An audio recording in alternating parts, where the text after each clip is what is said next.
Hello guys, I'll go live for like half hour, 40 minutes. Just a quick little live. Sorry about last night. Either my router it glitched because I have a AC connected to the same outlet. It had been of service. That's why the live kind of ended. My Wi-Fi went out. Or potentially I had a hacker. Potentially I followed on Big O. And I made a TikTok which I'm putting on my platforms, and that's I'm attacked just for a reason. First and foremost, remember my everyone in the universe has gifts. First and foremost, everybody has two exact same gifts. Whatever you believe to be Anunnaki, Starseed, God, Buddha, whatever you believe in. What does everybody have? Everyday program. Everybody, the big word all. What is it? Free one choice. Everyone has the exact same gifts. Everyday program. After that, whatever other gift you have, like spirituality, astrology, magic, crystals, whatever it is, you're a psychic, cool, tarot card reader, awesome. But once again, I call everybody out. And that's because I'm about technology. And the best part, which I say, these words, which I'll get tied on my back to call everybody out, because no one really says is, these words, these conversations, these languages have no feelings at all. So how's all the universes and their feelings about things that have no feelings at all? Make that make sense. And that's not like Japanese to you. Let me elaborate. Black and white, straight to the point. Sad, when I feel sad. Breakups, do not work breakups. You know, zombies added to an addiction, do not work becoming zombies added to an addiction. And so on and so on. Beings do. Every being, and once again, whatever you want to call yourself, reptilian, starseed, indigo child, human, say the terms, but you have feelings, right? And you don't know why. And the best part is people trigger you. So that's why with BPD, MPD, everyone got that shit. And I know that, people get triggered by that. What? Everyone, big word all. That's what they call Kimber Simple triggers. My tattoos, red light, you're bothered, yellow light, anger, those are called triggers, right? And if from there you probably knew your narcissist traits, go outside, get some air, get away from the situation. Or sit there and you want to use excuse that the devil, point the finger at the devil, Lucifer, Satan, that he put a gun in your head and told you to stay there, and now you're catching the case over words, feelings, conversation, and truth. Religious talk, behind my left there for a reason. Eventually, with time my back, we can all become Cain and take our brother Abel out emotionally, mentally, spiritually, verbally, physically, potentially, physically, rather than, because we got triggered by words, feelings, conversation, and truth.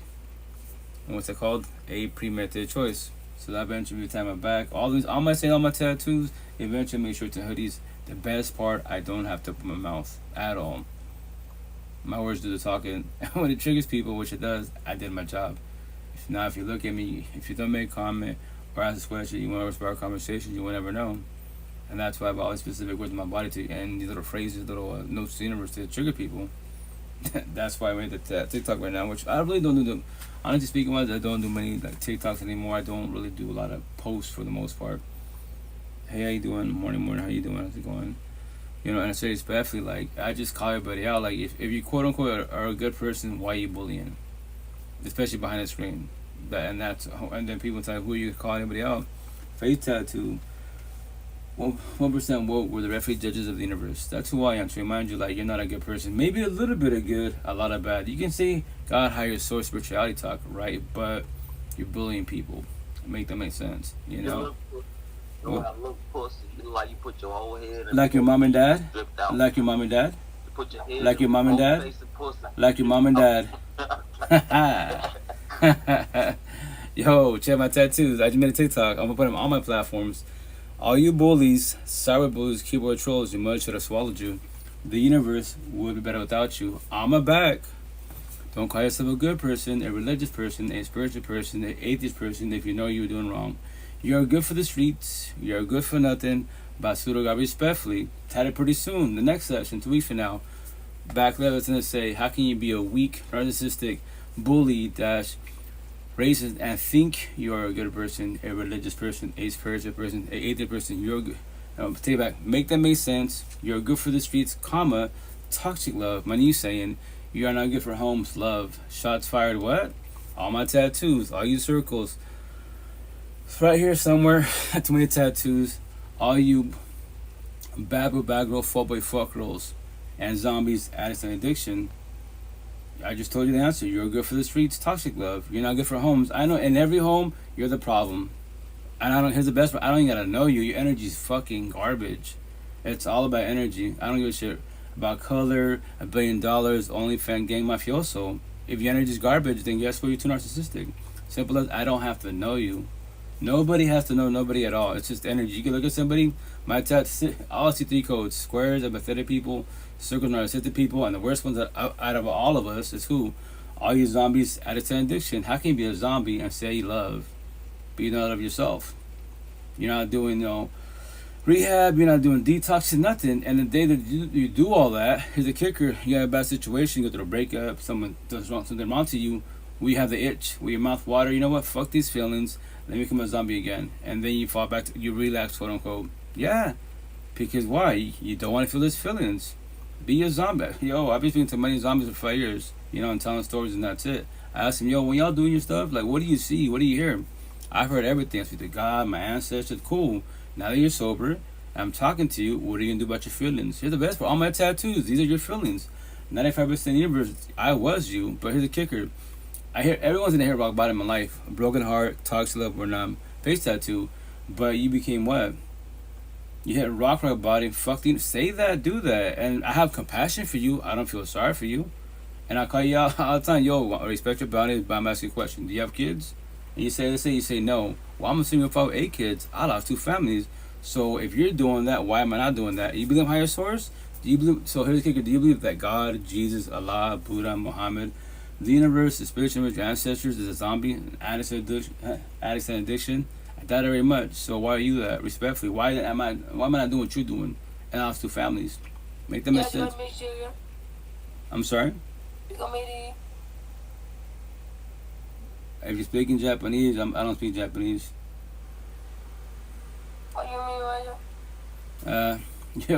you keyboards are the best, Respectfully, all my tattoos. That's all my tattoos on my body for a reason. If it triggers you, that's my gift. Everyone in yours has their own specific gifts. Once again, 2 that everybody has when you're fucking bored. Date 1 second in any realm. What is it? Free one choice. If someone puts a gun in your head, makes you do shit forcefully, that's called forcefully. You not do it willingly. Why you said, you know what? I'm gonna be a fuckboy. I'm gonna be a nice guy. Now you're thinking about it, right? So that's all my tattoos. As one being, I'm always trying to set the universe, make it black and white more simple for everybody out there, and nobody has to comprehend me. You can all call me crazy. I don't care. I'm crazy, but I'm blessed. Every day above ground. When I wake up, I just woke up a minute ago. And I go, let me double check my router. Let me go live for a little minute, and that's it. I go on my day of my life. I don't sit there with, like 95% universe like I was. In this lifetime till I was 39, right? 18 and hard to 44. I don't wake up in the morning, you know what? Fuck my exes.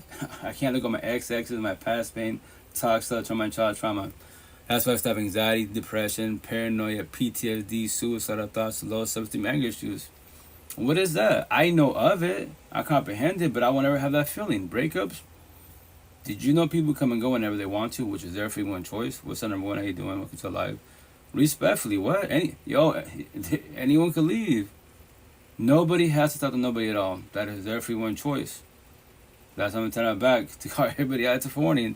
It's gonna say, as if a warning, did you know anyone can leave, anyone can cheat, anyone can ghost, anyone can break up with you, anyone can divorce you. That is their free will and choice. When they do, and which they shall, how will you react? How will you respond? Or do you live fear and scared of that?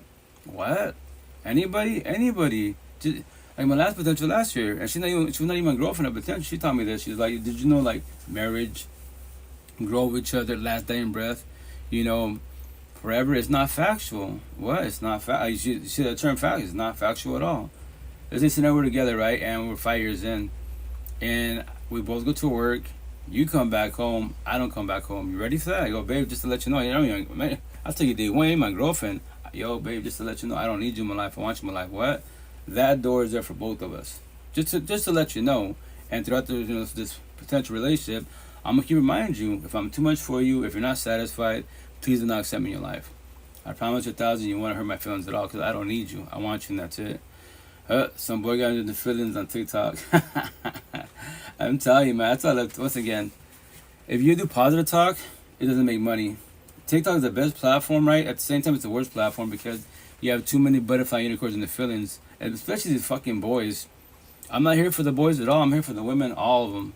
Everyone from the ghetto hoods, narcissistic, your body hopping the whole face. Yo, there's a lot of love in you. These boys can't do shit about life. They say, I love God, Jesus, Allah, Buddha, Muhammad, the universe. They're spiritual with my ancestors, but they're fuck boys. They're hard workers, right? But they work hard on their friendships, co-workerships, social media friends. They don't work hard on relationships. That's why you got he's got the housewife, the work wife, club wife, bar. Yeah, wives everywhere. If he's a zombie, especially the zombie addiction, other zombies, but he loves you. Make that shit make sense, man. That's what I'm saying. I'm here for the boys. The boys hate me, the queens love me, and guess what? All the answers to life are outside of my body, straight to the point. No years of therapy counseling, no big ass conversations. And everyone that bitches about your partners as a toxic ass couple, for both you, I'm gonna tell my back. The door is right there. What? Positive for yes, and then reiterate. The door is right there. What? Y'all bitching about each other like I did.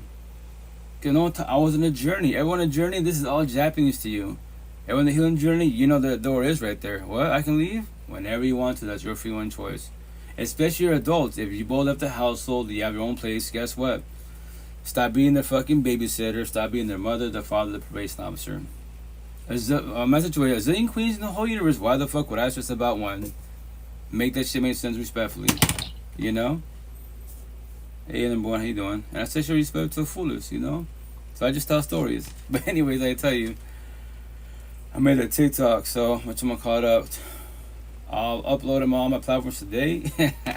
It was a trigger. All the fucking hackers, all the keyboard warriors, all these trolls, like, hey, that's my gift. What? I just told you. Your mother should have swallowed you. The universe would be better without you. But here's the key. You're here for a reason. All you circles, all you babylophobic circles, all you zombies added to addiction, guess what? All of you are Lucifer's disciples, the fuck-ups of the universe. Everything you touch, you destroy. Spirituality talk, especially queens. He is karma not knowing. What? Karma, karma, karma, karma. Y'all preaching about karma. Why the fuck you dating a fuck boy? Especially if they're a zombie addict addiction.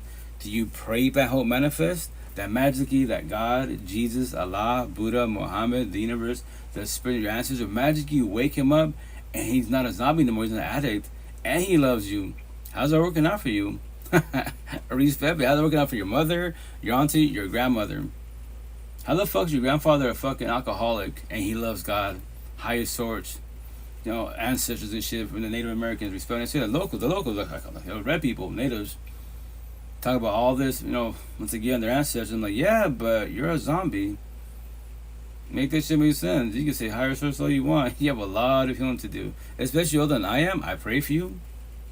I go on my day of my life. I have compassion for the universe. I don't feel sorry for the universe. Why should I? Respectfully. Why am I stressed about the universe? People are stuck. Everyone's suffering. Everyone's broken. Everyone and it's stuck on what? The generational cycle. Everyone's stuck on that shit initially. That's why your future's right in front of you.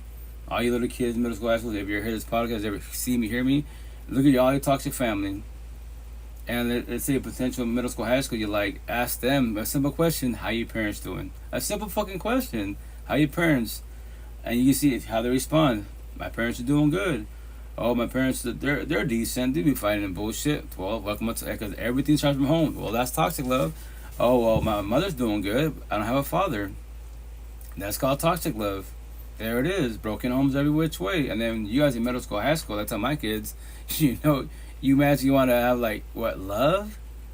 If you don't have love at home, how's that going to work out for you on the overall? You have these little feelings, yes, but they're not factual. You just don't know that yet. But the positive, I tell all my kids, all young kids, I'm your father.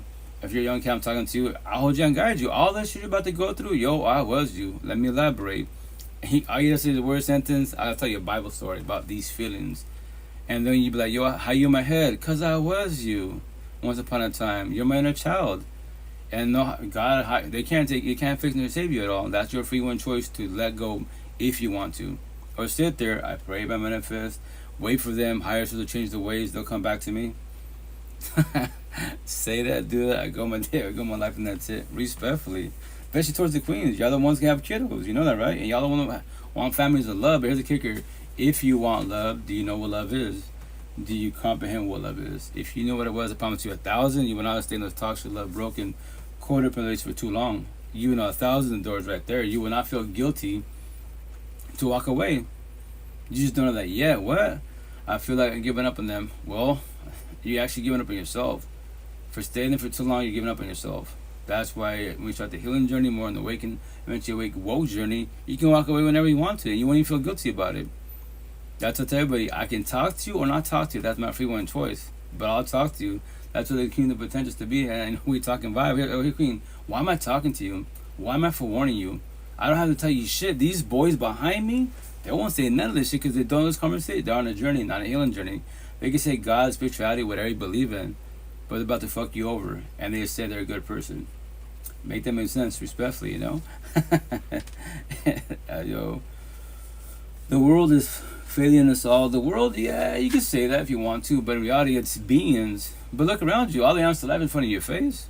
Deadass. If you're a square, empathetic person, loving person, right?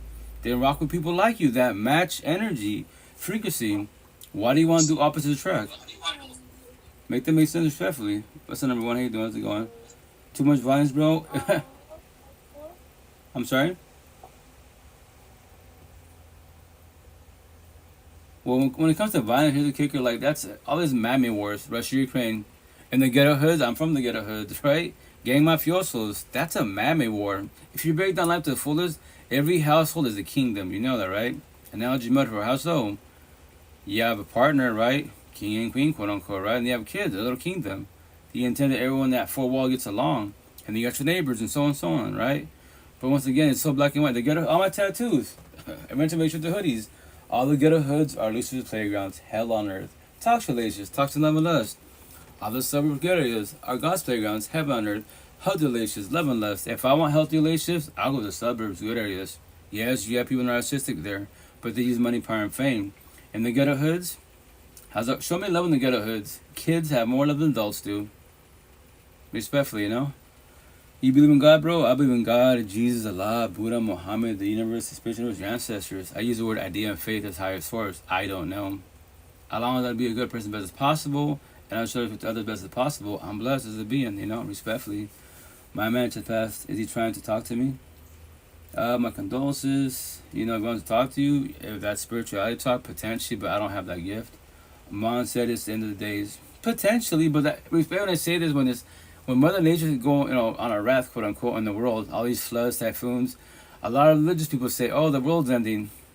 Bet, say that, do that. Until you look outside your door and you see a fucking typhoon coming out your way, maybe it's the end day for you, respectfully, and not for everybody else, you know? Do you believe that? I respect you. I don't worry about that. You're like, yo, like, why worry about death for the most part? It's inevitable. You can't stop it. You can prevent it best as possible, and that's why I preach about, you know, environments. That's why I ask people all the time, like in the American nation, like, chill out, where you from? Pennsylvania, New York, Texas. How's it like out there? How's the people? How's the environment? How's the weather? What do you mean by the weather? Is it hot? Is it cold? Tornadoes, you know, typhoons, hurricanes, and they tell me all these stories. I'm like, well, you know what? I'll stick to Washington State, you know, the west side, because we get, you know, it's dry, it gets hot, you know, we get like, you know, maybe baby earthquakes. You know, the south of the states, mid-states, east coast, y'all have some wild-ass weather, respectfully, you know. Yeah, I'll stay on this side of town. I'm from Myrtle Beach. Is that Florida, I believe? You know, I don't know where that's at. I've heard the term, but I don't know if that's Florida, Texas, New York, respectfully. And that's why we say this. If your environment is bad, your state, your county is bad, with bad weather, Mother Nature, South Carolina, okay, you know, awesome. I heard it's like hot, which I call it Mosquito Valley, hot and humid, right? But if you can, because I know the economy shit, I know it's hard sometimes to move, but the day the opportunity is there to leave, will you leave? Or will you stay there because my family's there? And then for there's tornadoes and hurricanes, you can go for a walk and it swoops you up. But you could have moved away a long time ago, but my family's here. Like, have you heard of road trips? Visiting family and friends type of situation? And that's what I respectful, like, you know, wrong place at the wrong time. That in the ghetto hoods, that's not factual. In your environment, and the Mother Nature's pretty rough, respectful, that's not factual because you choose to, which is your free will choice to stay there. Hot Mosquito Valley, yeah, to the hurt, hot and humid, sticky. I'm supposed to visit my boy in Arkansas, aka Arkansas. The idea is October, so November. Why is this fall? You've never been in my life, you know. So let's go, but I'll see what's up. The intent is to visit all my peoples. Like I've been knowing it for 5 years behind the screen on Facebook. 5 years ago, I started my healing journey, and how he found me because I made a comment on a post of an empath page. You know, and we've been talking about he's been doing really good for himself. That's why I tell people, like, real support teams, We talk about raw real life, raw real feelings. What time is it where you are? Oh, I'm in your past. In Washington State right now, it's 5:31 in the morning. So you're mid states, I believe. What, you're 2 hours ahead of us? I think 7:31. If not, you're definitely 3 hours. 8:31 in the morning. And once again, respectfully, that's why I preach about real support teams. Like, if you want to evolve in life, have real support teams that talk about raw real life, raw real feelings. 8:31. Yeah, East Coast, mid state, East Coast. But what you gonna call it? But you don't have to. You're definitely right, bro. I'm thinking, I'm just telling stories. It's not even about being right. I say respectfully. I just tell stories to pay it forward. Right here it says, I'm gonna add mentality on 3 of them. So the healing journey is the victim mentality. Fuck my ex, fuck my parents. You can say that, right? The victim mentality. Tell yourself stories because we all do that initially.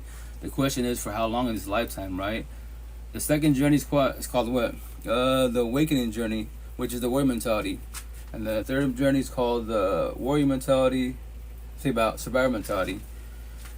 So when you go to the awakening journey, that's less energy in your ex, more energy in the person in the mirror. Now you're trying to figure yourself out. You still talk about your ex here and there. You're still being your feelings, but not too much. Because you're evolving. And the intent, once again, when it comes to relationships, like life's hard, right? Life, my mom and dad were POS, bro. Hugs and prayers, king, and this is the part, like, once again, mother and father. Everybody has that term for the most part that has kids. Yes, you're a mother. Yes, you're a father. But are you a parent? Are you doing parenting? If shit falls apart, hits the fan, can you do co-parenting? If they have that bitter, what is that? My tattoos. The bitter baby daddy, baby mama drama. Now, get the courts involved. It has to get to that point, so be it. That's called, parallel parenting, which I'm going to tell you somewhere in this arm, right? And the worst part, my tattoos. Fuck the kids, fuck everybody, but I love God. I'm a good person. And now you're Debbie mother, Debbie father. That is your free one choice. I'll call everybody the fuck out. Like, you don't have to get along with your exes. But those kids you give when you're kids, analogy metaphor, that is your inner child. That kid has no chance right now. At all, respectfully. Not yet. But that's why I tell all the young cats. And in general wise, like, if your parents, respect says, are like hella toxic, too narcissistic, they fucking, once again, all this slavery talk, right? That shit didn't die at all. Maybe there's mammy slavery. Every day even broke down your 4 walls. If your parents are, especially more on the male side, the father side, whooping your fucking ass. Emotionally, spiritually, and physically, verbally and shit, that's your slave master. And he loves God. Allah, Buddha, whatever, right? And your little kid getting murked and shit. Yeah, welcome to toxic love. You don't know what love is. You're traumatized as fuck, right? And then your mom's the slave. She won't go nowhere leave because the church and corny. It's so much against everybody because you're all raised incorrectly. That's why all my tattoos, healing journey, therapy is very simple. The biggest term is called what? Everyone's stuck on what? The generational cycle. You want to see your future? Fucking funny. Look at your toxic family, especially you're in toxic relationships, right? Let's say I go in which I don't, and we're toxic, right? I look at my family, who's toxic as a couple. Her family, who's toxic as a couple. Now look at the age gap, and nobody says this shit for the most part. No bragging rights, but I do. What is the age gap between your parents on both sides? That's toxic. Because once again, they love God, Allah, Buddha, but behind closed doors, toxic as fuck. Really fucking toxic. What's the age gap between your parents, aunties, uncles, and the worst one, grandparents? And they love God. How's your grandfather, 70 years old, being a fuck boy and whooping your grandma's ass? But he loves God, Jesus, Allah, Buddha, Muhammad, the universe, spiritual ancestry. Make that shit make sense, respectfully, I'm about to be a dad. I'm gonna be who my parents were. Awesome, congratulations. We are slaves, bro. Oh yeah, for sure. Eventually we are, right? And it's slaves initially because that's what my tattoos I'm gonna this Friday. All the blue pillars, Matrix talk. Everyone starts as the blue pillar. What are we? We're just on a journey, right? And from there, wise, we're entertainers. I used to debate about mammy bullshit 5 years and prior, from 39 to younger, right? Black versus white, yellow versus purple, man versus woman. All this corny ass conversation. But as one being, I'm gonna talk relationships. I hate the person in the mirror.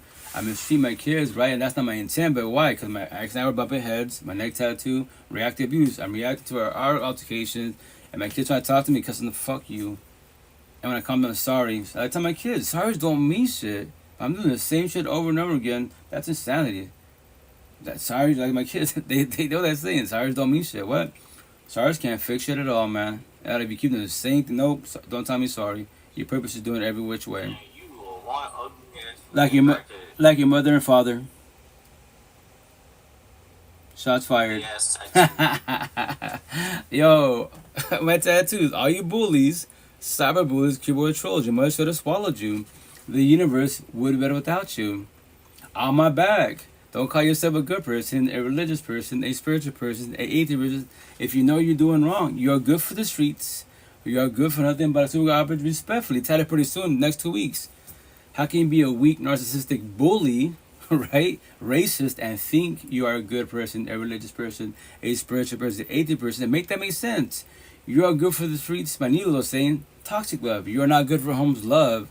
What? Yeah, you're a fuck up. Comma for now. You're a little bit of good, a lot of bad. I don't fuck with circles. All you bad, but I gotta fuck with fuck girls. And the worst one, all you zombies as an addiction. I'll be your soul shit. I'll be your real support team. If you're not too toxic, your environment's not too toxic, I will even call you a friend. Queens, don't shoot your shot. You don't have a chance respectfully. Because rejection is protection. I worked on myself, and you're broken every which way. Your body hopping the whole face. You're a zombie as an addiction. And you like me? Yeah, I get it. You like my energy. Yes, yo, Queen, I have a deep ass conversation with you. But then at the end of the day and night, they're just for when you, hey, these feelings you're having right now, control them best as possible. There is no chance between us. Do not which we don't know this yet. In your head, you overlove, you overthink. That's what everybody does. You know what? I like somebody. You got their energy, cool, right? We can be a cute couple, get married, have cute kids. The fuck? Why are you in the future? And for everybody out there, the big word rejection. As one being, can't handle rejection. Everyone's gonna reject you. Everything will reject you. What? Everything, all. You apply for work, nope, got rejected. You apply for a car, rejected. Go to college, rejection, rejection, rejection. It fucks you up every which time. And the worst rejection is what? When you shoot, you shot. And they tell you no. And all these boys and girls and too narcissistic, they cut you the fuck out. You're ugly. Especially in the ghettos, you're a bitch. I'm a bitch now because I told you no, but prior, like 2 seconds ago, you want to marry my ass. But you love God, right? Yo, rejection is protection every which way, you know? Thanks, bro. Oh, you're welcome, King. We are modern day slaves to our employers and to the world. Oh, yeah, well, here's that's factual, and I say respectful, right? Like, there's two parts of the Matrix. Mammy, blooper conversations. The mammy, you know, we're beings, quote unquote. So nobody can beat the Matrix. Nobody fucking zero. At all. It's a pyramid scheme. Think about it. Everything's a pyramid scheme. You're a little kid. Who runs the top shit typically in your household if you have parents? Your father, then your mother, then whoever the siblings are. Boom, now you're the youngest one. You're the bottom of the food chain in your four walls. You know, and so on. Every household is a kingdom. And then you gotta once again, stop trying to beat the Matrix. Nobody can beat it, and not even the fucking elites. These elites, whoever's in the very top, mammy bullshit, they live in fear because they already know their friend, quote unquote, want to take the position and the money, power, and fame. Everyone's trying to murk each other, and they love all God, Allah, Buddha, right? And it's mammy bullshit. So all you do, I tell you, but yo, in the mammy world, all you do maintain job, money, car, home. That's it. Physical Matrix. Now what about the rebel conversation? What? That Matrix. Emotional and spiritually. Because like Buddha, mind and body, it's balance. So you can be physically fit. Oh, cool. You're a fucking gym rat. You're physically fit. Are you mentally fit? What? I love that. I'm trying to work on my do gym theory, which I'm about to do in a minute wise, right? All the gym rats, cool, king, queen, you're physically fit, but are you mentally fit? What? How are we doing upstairs? Oh, well, upstairs, that's a whole different, conversation. When they say something like that, when they're kind of like dodging the question, I know they're struggling. I tell them, well, cool, I'm here for you which way. What? Why do I ask you these questions? Does anybody ask you that question? Because they're marking a journey. And yes, it's personal. I respect your boundaries, but here's the kicker. It's balance. Because you can be physically fit, but then you want love, quote unquote, and you start working your triggers, you're too narcissistic, pop up in your partner. You love them, but they're a bitch. Sorry. My dad triggered me, my ex triggered me, some bully triggered me, but now you take it on your partner that you love. And you love God, Allah, Buddha. Really? You have a lot of healing to do respectfully, I found things out, bro. Dogs are loyal to us. You can pop your dog and he will come right back. Dogs are more loyal than humans. Okay, that concept, it's very factual, but here's the kicker. I've done it before. Should we are hitting our animals? Not really, And once again, slavery times. If you're whooping your dog's ass, animal's ass, purposely wise, because you're triggered, angered, and bullshit, like I used to, right? I'm the slave master, and that poor animal is my slave. And yes, they will come back, That's why it's unconditional love, because they offer love to the fullest. But I'm toxic love, really? You know, respectfully. And I said respect to the fullest. That's why it's being the intent to talk to each other best as possible. But remember this, nobody has to talk to you. What? Nobody? Nobody has to. That's everyone's free will and choice. That's why if you're a person more pathetic wise in the healing journey, vibe with people that match your energy and your frequency. Everybody else, you pray for them. And go on with your day, go on with your life. Why my situation? Why would I stress about the universe? If I have no money, power, and fame to help out any country, any ghetto hood, I can't do shit about it. I know I got free will and choice. I know you got free will and choice. I live in the ghetto hoods, but I'm not. You can't miss me. Highly impossible. But why don't you see me in the streets in the ghetto hoods? Stop. If I'm trying as long as possible, as safe as possible, you don't see me in the streets. If you see me in and out, that's it. If you live in the ghetto hoods, you cannot say, you know, that ghetto ass term like wrong place, wrong time. No. Because if you live in the ghetto hoods and you're in the streets, which is people, just squad clubs, house parties, and bars, yo, when you get your ass whooped, you get you get murked, whatever. Hey, I have compassion for you. I don't feel sorry for you, because why am I not doing what you're doing? I live in this shit, but I'm not in it. You live in it, but you're in it. I'll see you on the, you know, on the 5 o'clock news. I'll see my family tell me, oh, what happened to this person? Like, oh, respect for you. I don't care about gangs, mafiosos. What? It's the ghetto hoods. What'd you expect? That they're here reading the Bible? They love God? They can verbalize that, but guess what? Go to church during the day, but nighttime, the feet come out at night. Respectfully, you know. But anyways, let me play some clips really fast before I get out of here, because I gotta get going. Because I intend to do some gym therapy, go to Wally World, and back to Seattle farmers market. I love the farm markets for the people, and you know I really don't make money off the situation. My positives, but I'm sorry.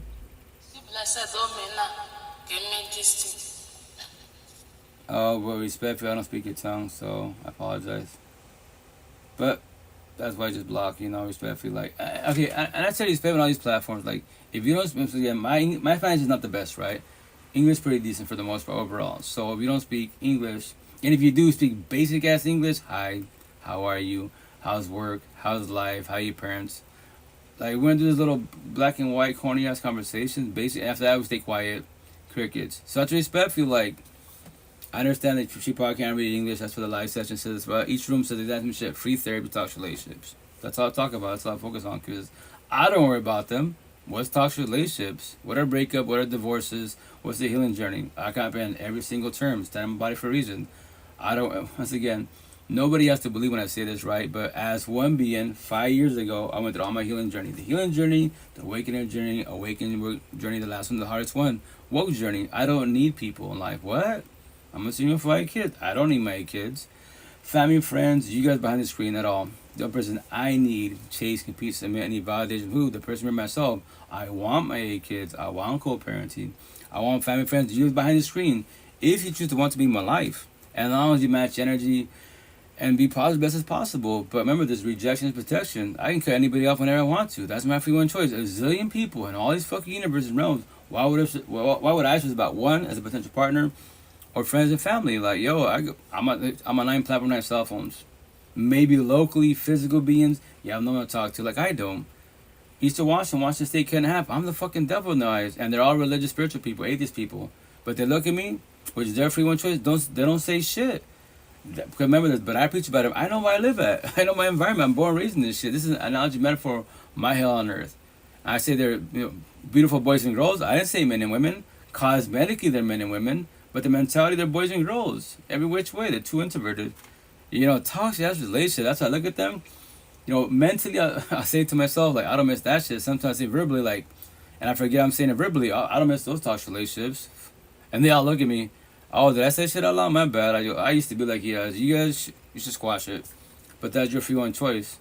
And yeah, you crazy. I'm crazy, but I'm blessed. Y'all crazy in toxic relationships.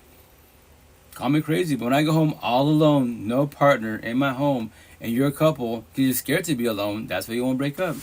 Because of what? Codependency. And the worst part is trauma bonds. Yeah.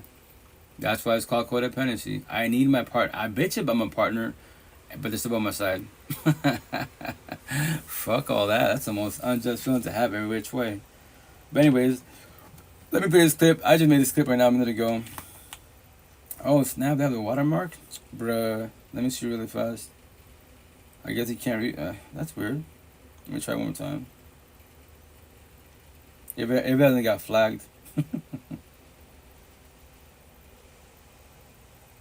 Alright guys, this is now have to go in.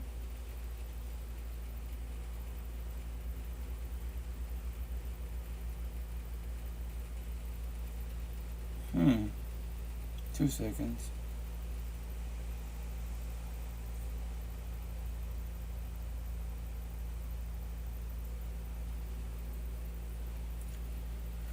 Because typically I use this app, right? And it removes the watermark, but it didn't remove the watermark. So I don't know if TikTok is like hard coded it that you can't remove the watermark. I don't know. Let me try one more time.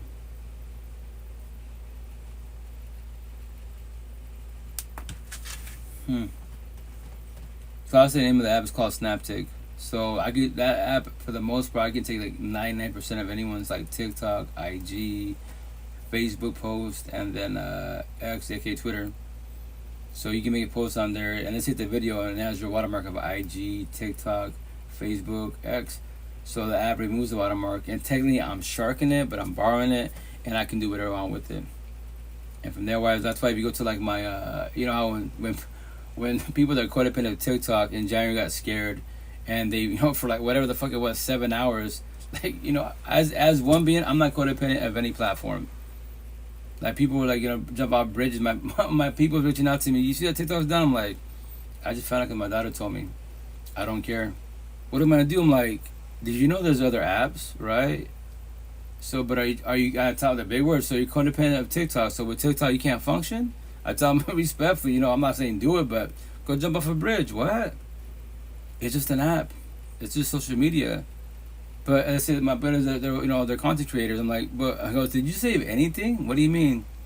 Did you save your content? No. Well, there's your mistake. Every which way. Let's say they don't bring TikTok back to America, and you went viral. If you were smart about it, you would have saved all your TikToks, and then from there, I send a computer, and from there, go to other platforms and upload it. Imagine if you're getting paid on one platform, right, for your content, quote unquote. Imagine I'm on 9 platforms, 9 cell phones. Imagine nine paychecks. But you're not doing that shit. Oh yeah, I guess it won't. I guess it's just hard coded. It won't remove it. Oh, so be it. You know what? It's alright. But anyways, let me play a clip. So once again, I just made this a minute ago. Oh, you know what? You know what it is? It's the option. I'll just do it again. I believe because I didn't put it on this side, but it's the hey, what's up, man? How's it going? On my other phone, I forgot it. On this phone, I have the option of the watermark. I forgot to turn the watermark off. Anyways, I'll fix it, but I'll play a clip anyways. And that's the cool thing about technology. So when I fix that, remove the watermark, because remember, other apps, they don't want you to promote their app on. They're TikTok, on IG, Facebook, whatever. They want you to use their app, all that good shit. So that the intent is to remove the watermark, so you don't have that, right? So anyways, I just made this money this morning because I'm a geek techie. I'm the doctor. I fix computers. I'm not a coder. I'm not a hacker. None of that stuff. Networker. I know of it. Communication, I don't comprehend it. But once again, lately there's a cyberbullying been bothering me type of situation. Trying to bother me, but I call them out and I keep calling them out every which way. So let me play a clip really fast. And this is me speaking to the universe. Okay, this is to roast, not hacker, keyboard. I'm a tattoos. All you bullies, bullies, controls you. They're swallowed. The universe. Oh, that sounds horrible. So don't touch you. I'm a back. Don't call yourself never person, a spiritual person. A person if you're not doing wrong. Of the streets. I'm gonna do it again. Anyways, that's horrible. Either TikTok's doing it or I don't know, figure it out. But anyways, I don't worry about it. That's my job, my tattoo. Like, if you're bullying somebody, you're not a good person. End of story. I don't give a shit what you believe in higher source. Like, no. Because I call you out. I do it all the time, especially say at the farmer's market. So you're bullying, quote unquote, this person, whatever. Let's say it's someone in the streets. I'm gonna ask you, do you believe in higher source? And I say Allah, Buddha. Well, do you believe Allah, Buddha would bully? I know the answer. I know the answer is no, but can you say that? You can't even tell the truth. So you're the problem. In your head, you believe what you're doing is correct. And if I was to ask your other fellow members that are Christian, Buddhists, spiritual, whatever, and they say no, and I'm saying no. So why are you doing what you're doing? Don't mention higher source. That's excuses. Too much pride and ego. Your narcissist traits that we all have. You just can't control them yet. So you're the problem. What? You're toxic love and you're karma. So you're a walking red flag. What? I just told you, you're a walking red flag. Does that hurt your feelings? And then you want relations with love? You are the problem. You self-sabotage all your relationships not knowing because you don't have to speak to your partner. Right? Especially on the male side. So that's why you have the housewife, the work wife, club bar. Yeah, wife. You have wives everywhere because you play the role of victim soft story. Boo-hoo me, my partner, whatever the fuck, you're not satisfied with. And somebody's gonna fall for your bullshit because other people are too empathetic. What's our flaws? Like I used to be. You're too empathetic, you're too nice, you're too gullible, they call it people pleasers, and you want to go do opposite track and date these fuckboy fuckgirls. What's their flaw? They're too narcissistic, they're too egotistic, they're too mean, too prideful, too greedy. They're called destroyers. Simple as that. All my tattoos straight to the point. What? Yeah, I just told you a destroyer. Does that hurt your feelings? Destroyer? When I feel like destroyer. A people pleaser does not feel like a people pleaser. Only beings do, because you let these words get to you. These words have no feelings at all. Every language universe has no feelings at all. Only beings do. So why are you bothered by petty ass words? Make them make sense respectfully.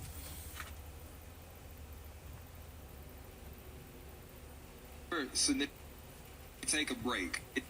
If you get another that your break, is he allowed? This is what I with the break conversation.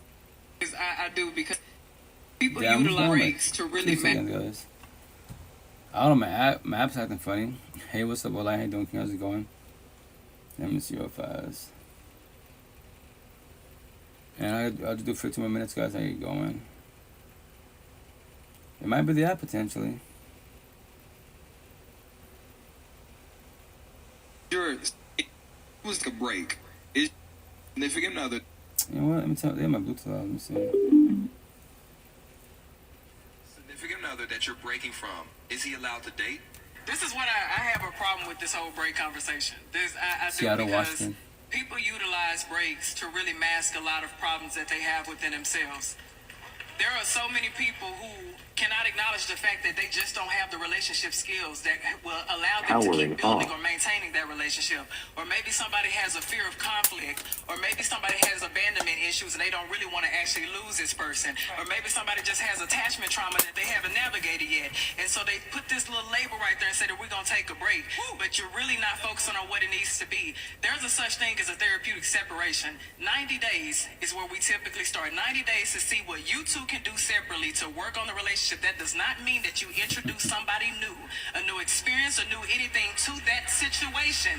That is not what that means. What are you two actively doing? What conscious efforts are you all applying within yourself to navigate whatever subconscious trauma, whatever subconscious behaviors that you have that are causing detriment to your relationship? I can't stand the break conversation because it is simply a scapegoat that way too many people use. I agree. I'm in Seattle, Washington. So Washington State, there is no floods. Some people are going to flood out there. Respectfully, I pray for y'all, but I can't do anything but Mother Nature. The intent, best as possible to adapt to your environment, your situation. Easier said than done, I know. But yeah, when it comes to this, right, that break bullshit. So on any platform, I make this comment, right? So what did I say? Oh yeah. So here's the kicker. So when your partner says this corny ass bullshit line, right, and your relationship toxic as fuck. Babe, I think we should take a break. I need some space, time to think about us. So this is what I respond on any platform. It says when your partner says y'all need a break, space, time to think about you guys. Your relationship is over. They are juggling their options. Because they are being to love you, but they're going to CTZ parties are their options. Especially my tattoos on a cell phone, right? So from there, wise, be selfish in a positive manner. Choose yourself. Go to the door and don't look back. Remember, rejection, protection. This is your life, not theirs. Or you can sit there and pray by manifest that your partner chooses you and gives you another chance. Even though they give you chances, and they come to find out during the break they smash somebody else, or you both smashing people, but then you want to work it out. That's where my generation, from 80s and younger, fucking relations, it gets worse and worse and worse. All these bullshit excuses, everyone's excuses. When you cheat, the devil's in me. No, it's called this. S06, stuck on stupid. 1 + 1 = 3, my answer. What? 1 + 1 = 3? It's the wrong answer. That's an excuse. We know 1 + 1 = 2. So we know that cheating is wrong. So if God, Jesus, Allah, Buddha, Muhammad, the universe, the spiritual your ancestors won't cheat, why the fuck did you cheat?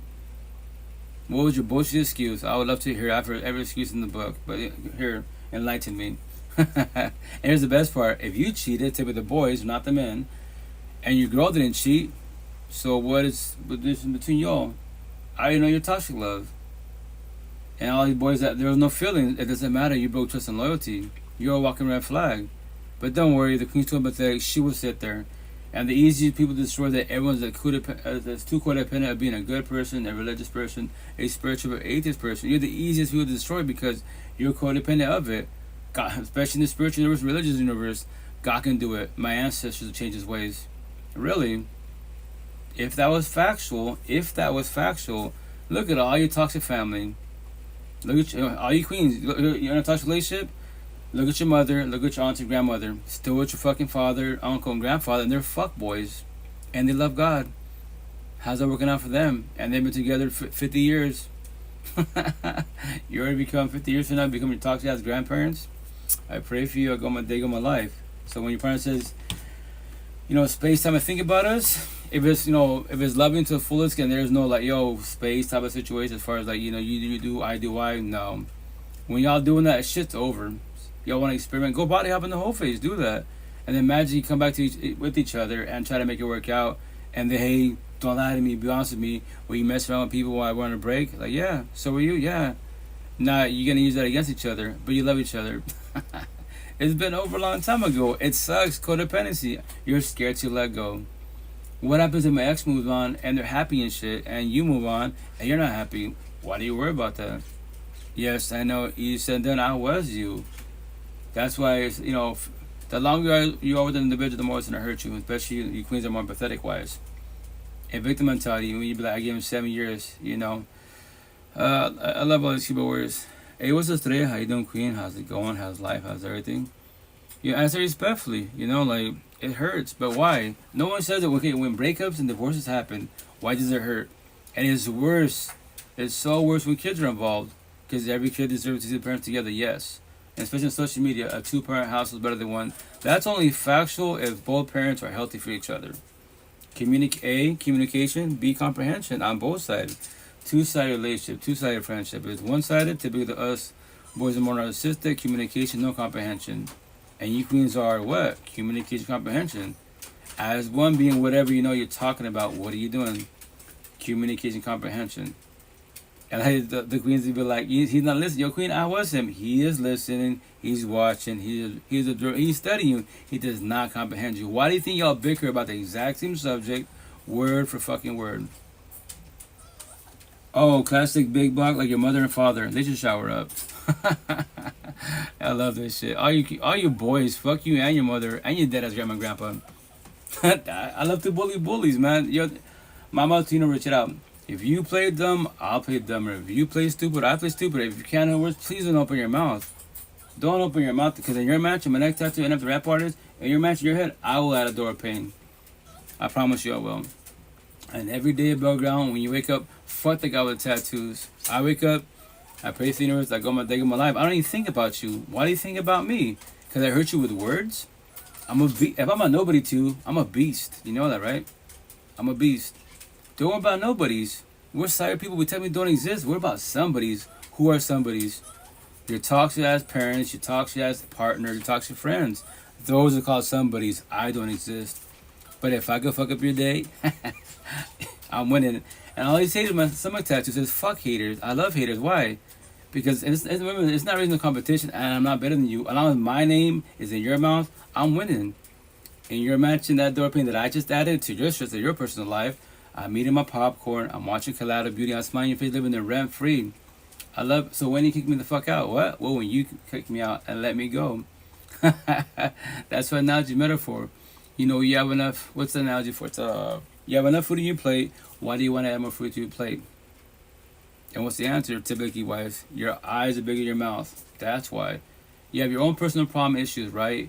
If you can't control what the energy best as possible, and other people are suffering, like, if you can't control it, it might take your energy. Because now, what's the term they use in therapy counseling talk?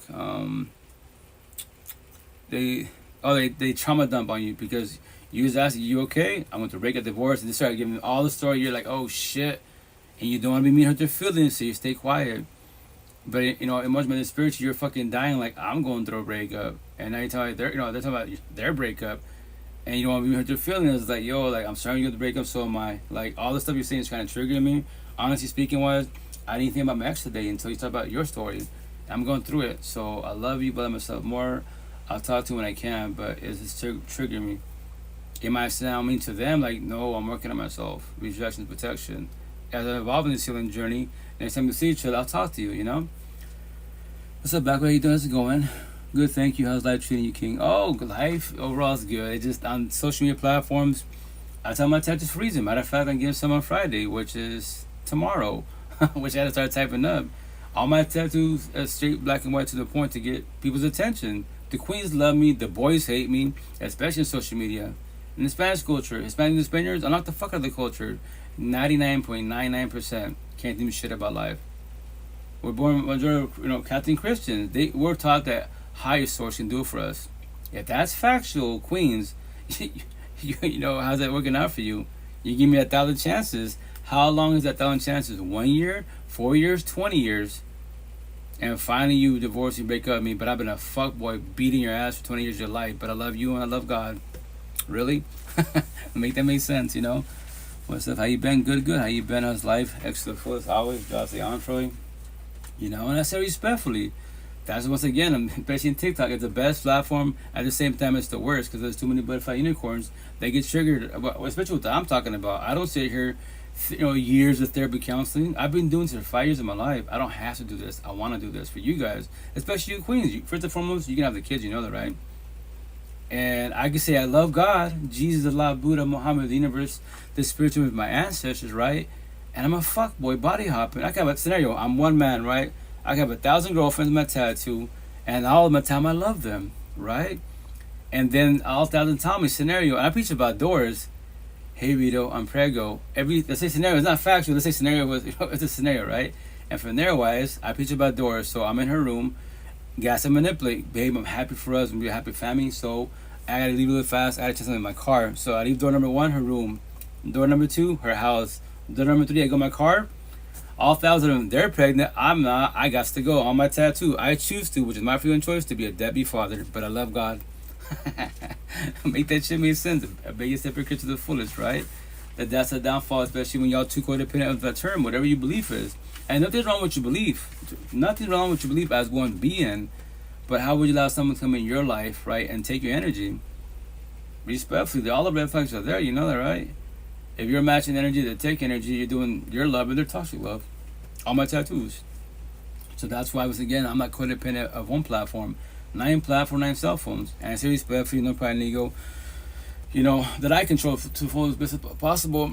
Nobody on any platform that I know of, that I observe, all these platforms, all these Spotify, all these people that are viral, does what I do. They might do 1 or 3 live sessions. But the downfall for them has 1 billion, 2. That's what they have mods. Respect says, I don't need a moderator. If you ask, sure, I'll put you on there. I just tell them, yo, if they're trolling, cool, block away. But if they're just talking and bullshitting, and they're going to the situation, as long as like positive talk, let them be. If they cuss me, I don't give a shit about words. Cuss me the fuck out. Say you're stupid. I don't care. But once again, I match energy, reverse psychology. But I don't stop. I just tell stories. And the cool thing, remember, this is a live podcast. If you want to scope it out, go to my YouTube channel, my Spotify, Coach Vito Podcast. The cool thing about technology, which I preach about technology to the fullest. I'm a geek techie. Like the queens, I'm not gonna use. Some else do this too, right? But journaling is cool. That's a lot of my hand can't have to fuck up. That's a lot of handwriting. I can type all day. I'm a keyboard warrior, right? I work on computers all day, right? So, but even that's a lot of work. I'm typing a lot. Yo, technology. I'm streaming live platforms, right? Grab your cell phone. I use my phone example. Stare at it, right? And talk to yourself. Baby steps, audio blogs. When you're ready to step it up, do video blogs. You're the best therapy counselor in the universe. Because we're all unique. I don't know you. I can look at you, steal your energy and elaborate, but I'm not your mind at all. We're all unique individuals. You know that, right? And the cool thing when you start this healing journey, which I once again highly recommend video blogs, you can see yourself evolve. That's all my one-on-ones. Try it out. Journey is cool, queen. Nothing wrong with that. But here's the kicker. A lot of us lie to ourselves. We wear the mask, smile behind with Danny crying, and we say we're okay, but we're not okay. So you will know if you're lying to yourself, you're being honest with yourself. And try it for a week. You can do one video blog and that's it. When you're ready to, it's, on your cell phone, or if you have a smart TV, mirror that shit to your TV. You like my brother Russell says, you have to start into your own movie. What? Yo, it's your life. It's not my life. I can sit there and study, observe you every which way. Now push play. Now watch yourself. Look at you be watching yourself. You watch movies, anime, everything in numbers, right?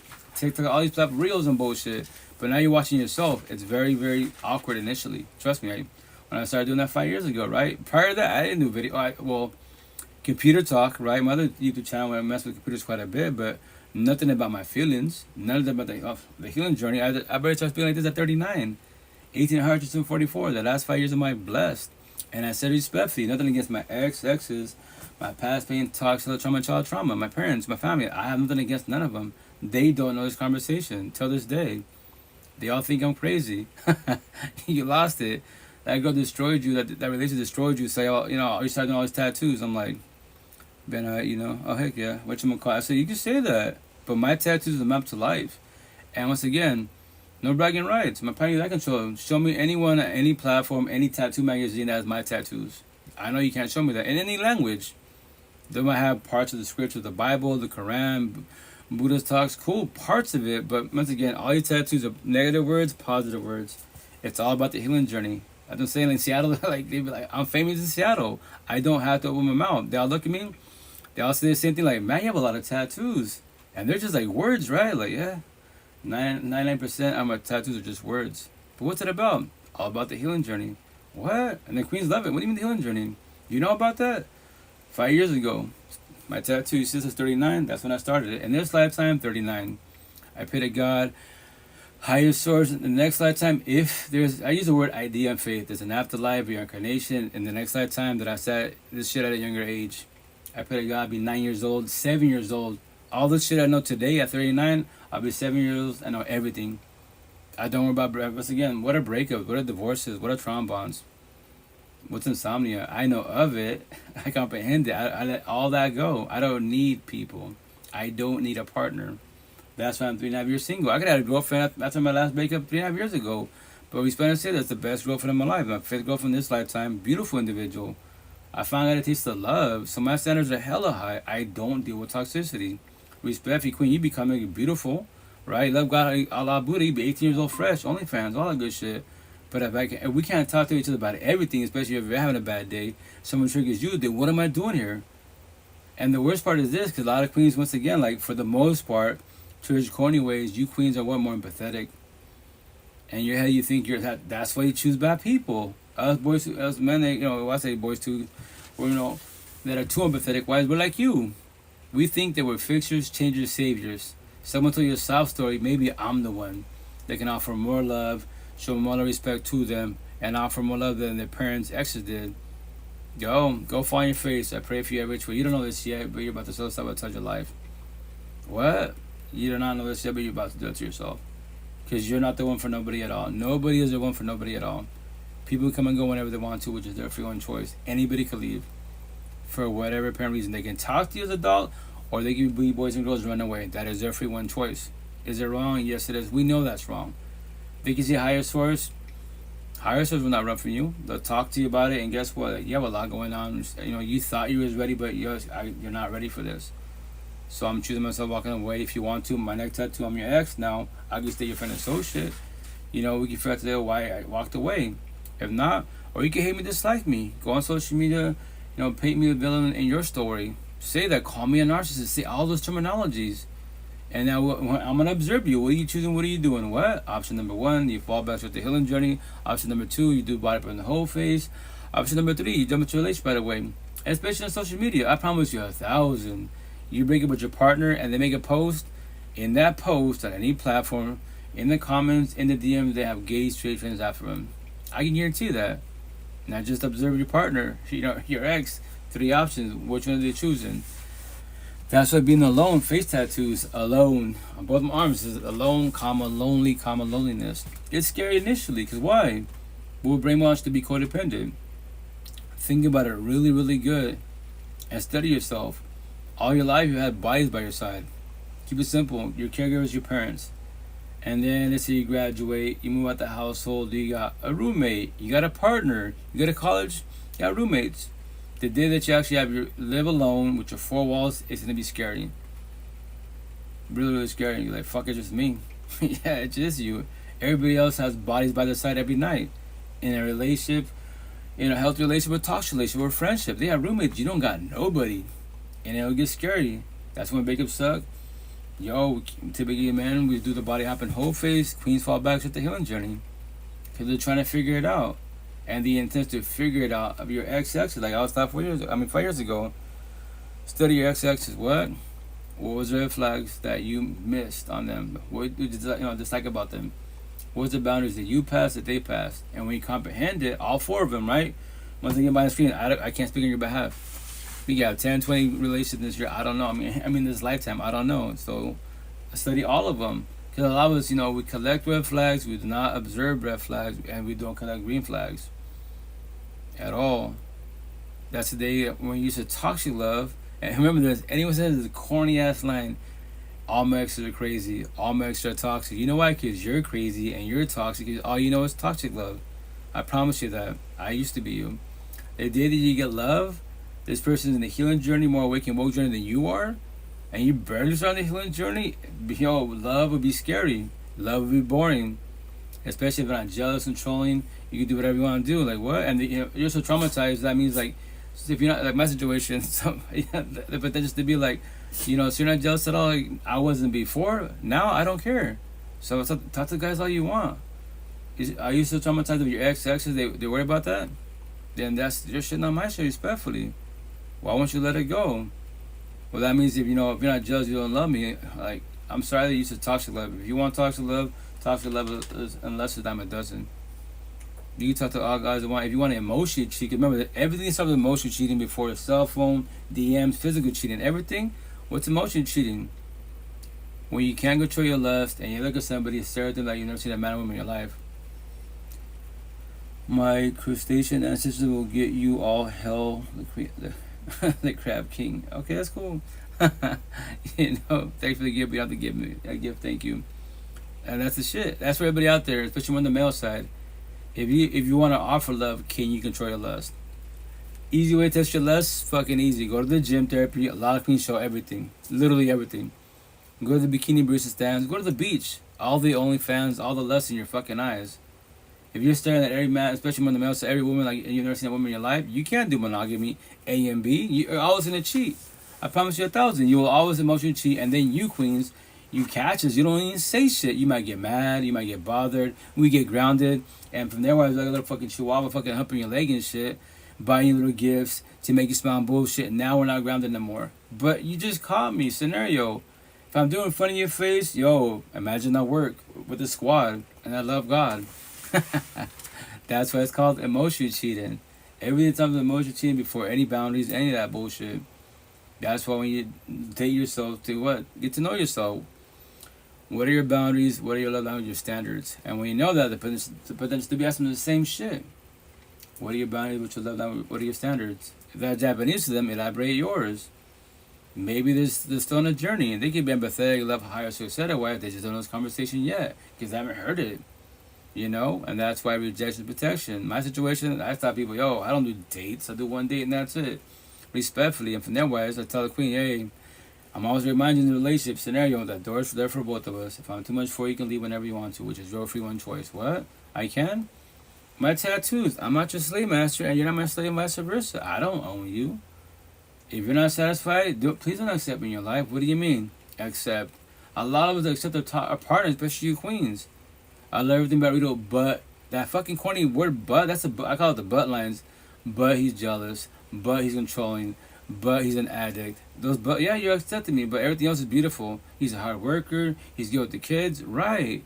But you're accepting me in your life. Maybe it don't bother you too much now until whatever time frame. That happens all the fucking time, man. And then you accept each other. And this is a scenario on my side. She's the best woman in my life, right? And she didn't tell me shit. Whatever her butt line was, let's say keep it simple. she didn't like it because I talk to many females, which I do. I do hella one-on-one. 5 years doing this. I'm in 6th season, right? Thousands of queens back and forth type of situation, platonic, no passion boundaries. But it bothers really bad. But she won't tell me that. And that's what they make movies and fucking books about this shit. It's a scenario. They play it all the time. It's a forewarning. It's all these scenarios are forewarnings. What? And the scenario, everything's we're a power couple. And it's like, hey, let's say call her Maria. Hey, Maria, you and your guy Rito were a badass couple. All that good shit. Well, thank you for the comment. He's a cool individual. I love him for sure. But the only thing about Rito, he talks to many females. And I don't like that. And let's say let's say no one ever tells you shit. No one ever calls you on your shit. And then finally someone does, yo, have you told them this? Like, what do you mean? Like, I don't know you. I gave you a comment about you as a power couple. And now you're telling me this. Have you ever told them how you feel? Like, no. Why? Like, corny fucking lie. I don't want to hurt their feelings. And then they ask you, so what did you know that you didn't like that about him? Well, like, 2 months in. How long you guys been together? 4 years. So 2 months in, you knew that you did not like that about him. And you didn't want to tell him because you want to hurt his feelings. Let's say he's invested and he loves you to the fullest. Let's say in his lifetime, you're the best partner you ever had in his life. And now so what are you going to tell him? And that's the shit. That hurt people, heal people, heal people. That's why I tell these stories in Guy for Warren. What? Tell him day 1, off the rip, day 10. My situation is a potential to be, let's say she says she's not jealous controlling. 10 days in, come to find out she is jealous controlling. I'll tell you, baby, you told me you was not jealous and trolling, and I'm observing every which way that you really are. So what am I, okay, in your eyes, what am I doing wrong?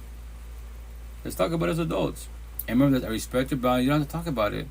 If you don't, which is your free one choice, just to let you know if you keep doing what you're doing, I'll probably get to believe, what? Just because of that, I don't deal with toxicity. I know 1,000, my tattoo, especially my situation, tell Queens.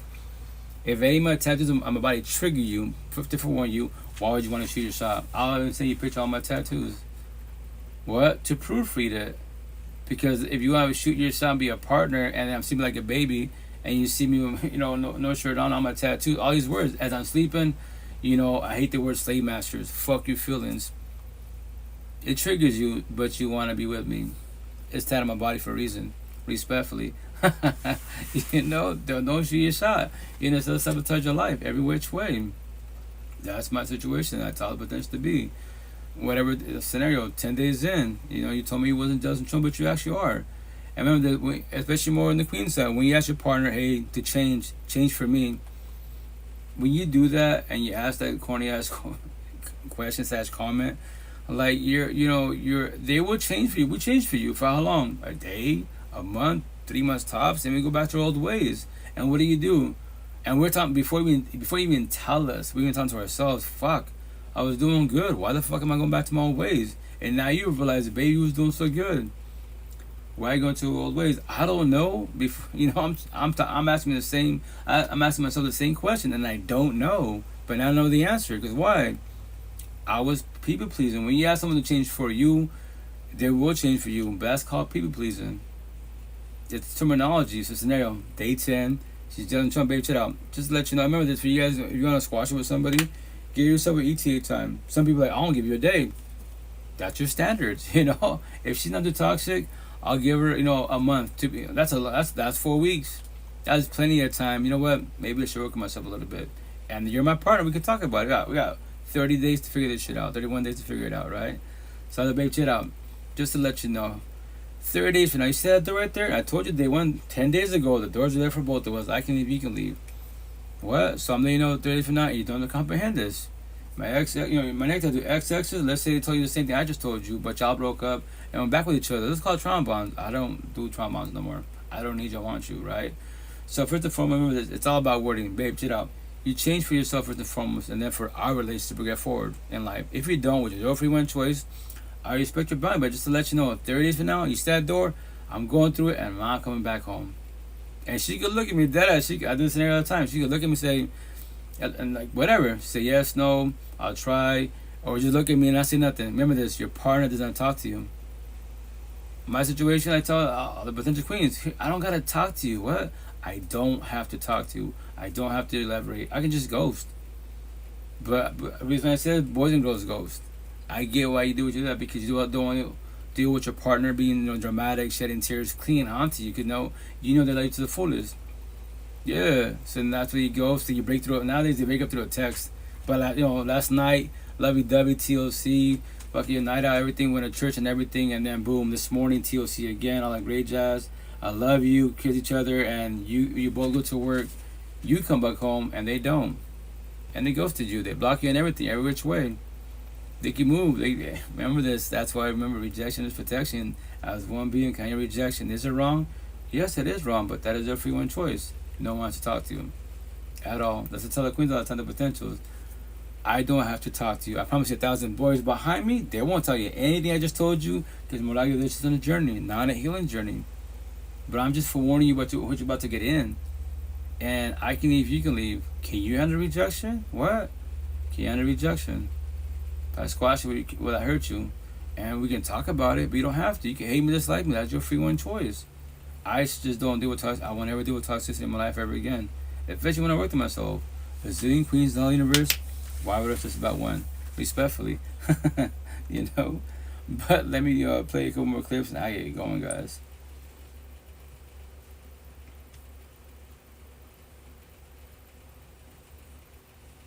Oh, this clip right here is like 5 years ago, and this is very factual. So when you're people pleasers, all you do is say yes to everybody.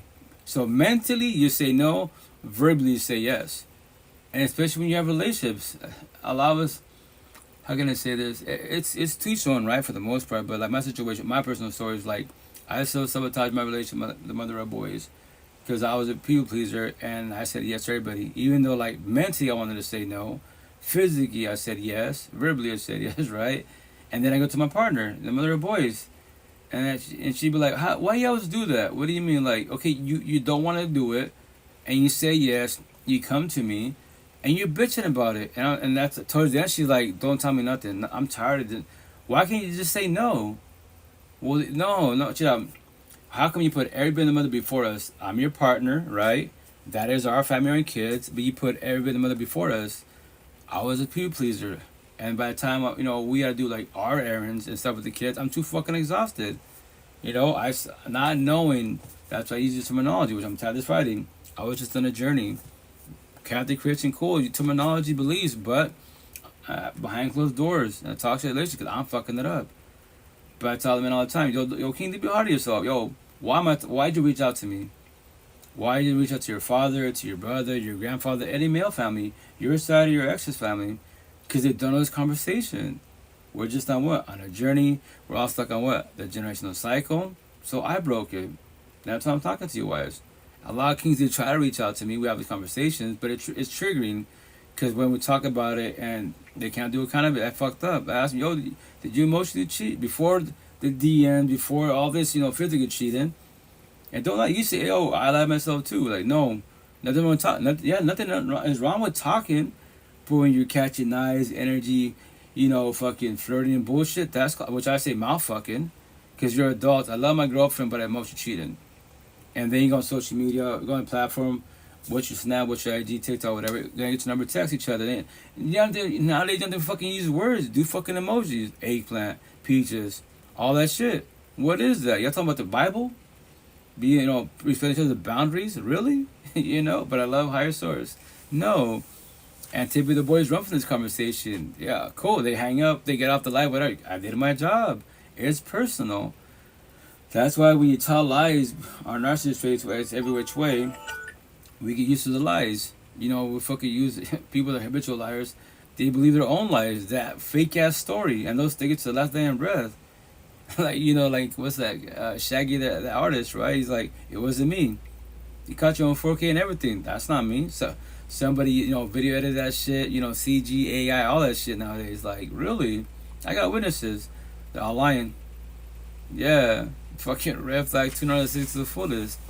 That's why every which way you gotta talk to your partner. But once again, as a being, you should work on yourself, because you don't need people. You want people. But if you want to be codependent people, you have a lot of healing to do. A lot. If you're waiting for someone to show up in your life, there is no one for nobody, respectfully. And if there's somebody, oh shit, excuse me, I'm tired as fuck. I gotta get off in a minute, but they can leave to warn you. or the higher source, God, Allah, Buddha, whatever you believe in, right? The universe can test you. How so? I love anime to the fullest, right? I love a lot of movies to a certain extent. Yeah, I love anime. It's a lot better, respect, because it's a cartoon. The best part, it's just a cartoon.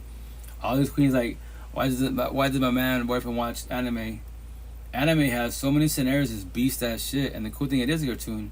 But there's anime called Bubble. I won't ruin it too much for you guys, but the universe will test you. Let's say scenario magically now you're in the healing journey, right? Or let's say you're just on a journey. You're not confused. Finding someone in your life comes as love, 1,000% love, and they're very, very patient with you, and they elaborate about your feelings, everything. And you're like, damn, like they understand me, right? Because yeah, that's called the healing journey. You're just in a journey, but they elaborate every which way. And I always say a scenario. It's fair in a positive manner. What? You can be together, lovey-dovey, let's say 3 months, a year. Everything's beautiful every which way, right? And then from there wise, you both go to sleep. What's the number 1 doesn't going? And you both go to sleep, right? You wake up, and they don't wake up. Then what? You're back feeling really bad. Sorry, guys. But anyways, what will you do? Initiate, you either right to cuss that higher source. But you love the universe, right? And now you're cussing them out. Good to see you, brother. I'm going to go 99. Stay positive. Much love. Like you, Queen. Have a blessed night. Take care. Be safe. Good seeing you.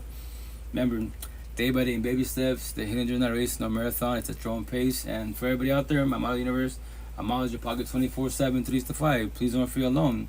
I'm here for you. I just tell stories and that's all I do. I pay it forward because winging life sucks. Trying to figure out what love is sucks, especially if you have no guidance. And nothing wrong with your higher source. You believe that's beautiful as one being. Is you got to be careful who you have by your side as a partner to forewarn you. That's the problem for everybody out there, especially you queens.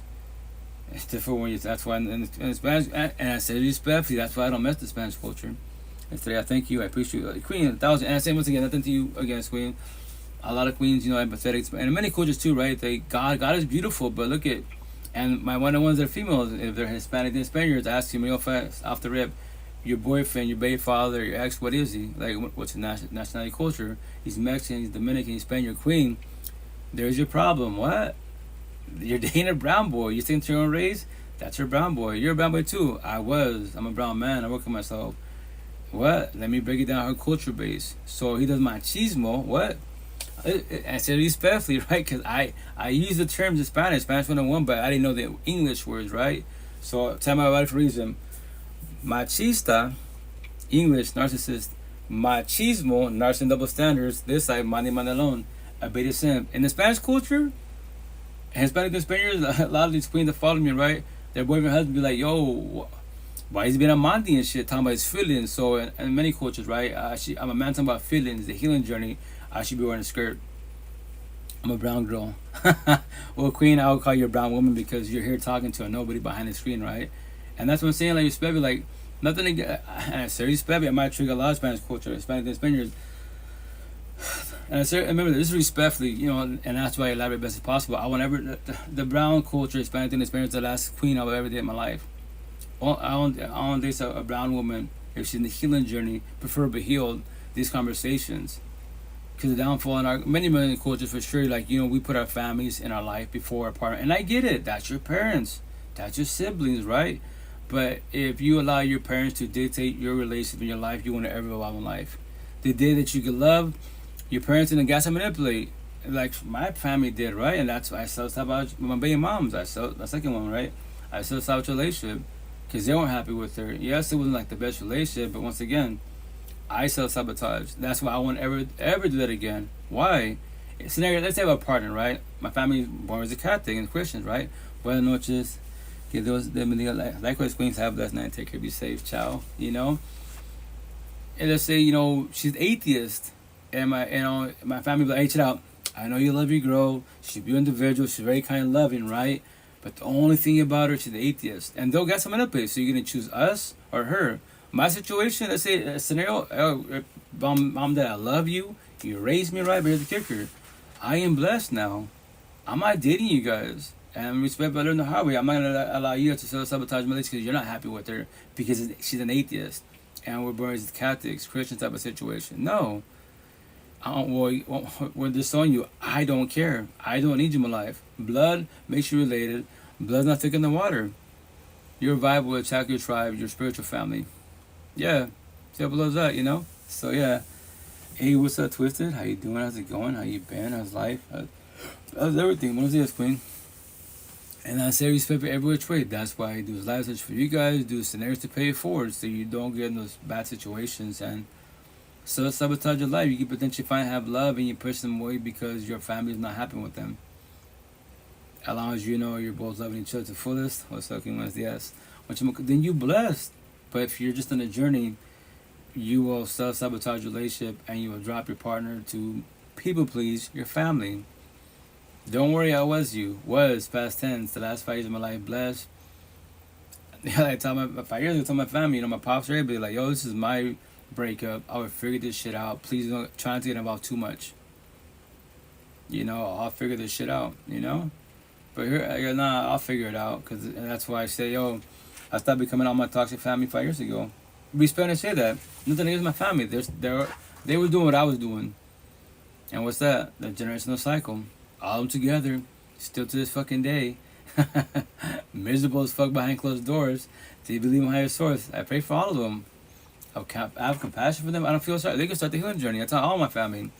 Friends locally. You see the tattoo. Whenever you want to talk about your feelings, I'm here for you.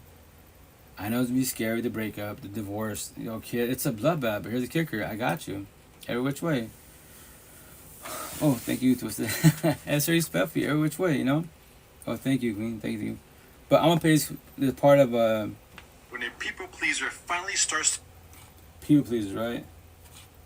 to own their truth, they begin a war in their relationships. And not because they're being mean, but because everyone got used to the fake version of them. The one that said yes when their body was screaming no. The one that bent over backwards to stay safe. The one that sacrificed themselves for other people. The people pleasing was not out of love or kindness. It was a survival strategy learned from childhood. But when a pleaser begins to heal, it begins to say no, setting boundaries and speaking up, it will feel like betrayal to the people who were benefiting from their passiveness. So here's the truth. Those people were never actually in relationship with you. They were in relationship with a masked version of you, a fake version of you, the version that your subconscious created to avoid conflict, abandonment, and rejection. And there will be pushback. Some people will guilt you. Some will leave. Some will shame you. Let them. Because anyone who can't respect the real you doesn't deserve a front row seat in your life. And this is what reclaiming your voice looks like. It's not drama. It's alignment. It is the only way to stop abandoning yourself just to belong. Facts. What's the number one? How you doing? How's it going? You think you're a gangster? Or respectfully, why would I want to be a gangster? That's for the streets. Entertainers, respectfully, that's their lifestyle. If you want to live in the streets, right, on my tattoos, tell me for a reason. If you want to be a Spanish 101 de la calles, for the suburbs, street folk, for the ghetto hood niggas, black market world, you only have 4 outcomes: beat up, locked up, shot up, or 600. The very rare case you change your life because you found God and you become a Bible thumper, and there's no God at all. So respectfully, all you blue pillars, you're for the streets. You're toxic love. You're not good for homes love. Manilo saying what? Respectfully. How you doing, number one? How's it going? Morning.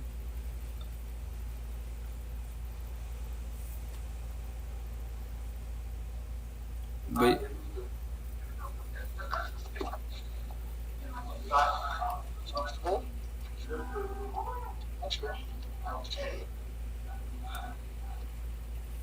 and I'll actually play a clip of Johnny Chang.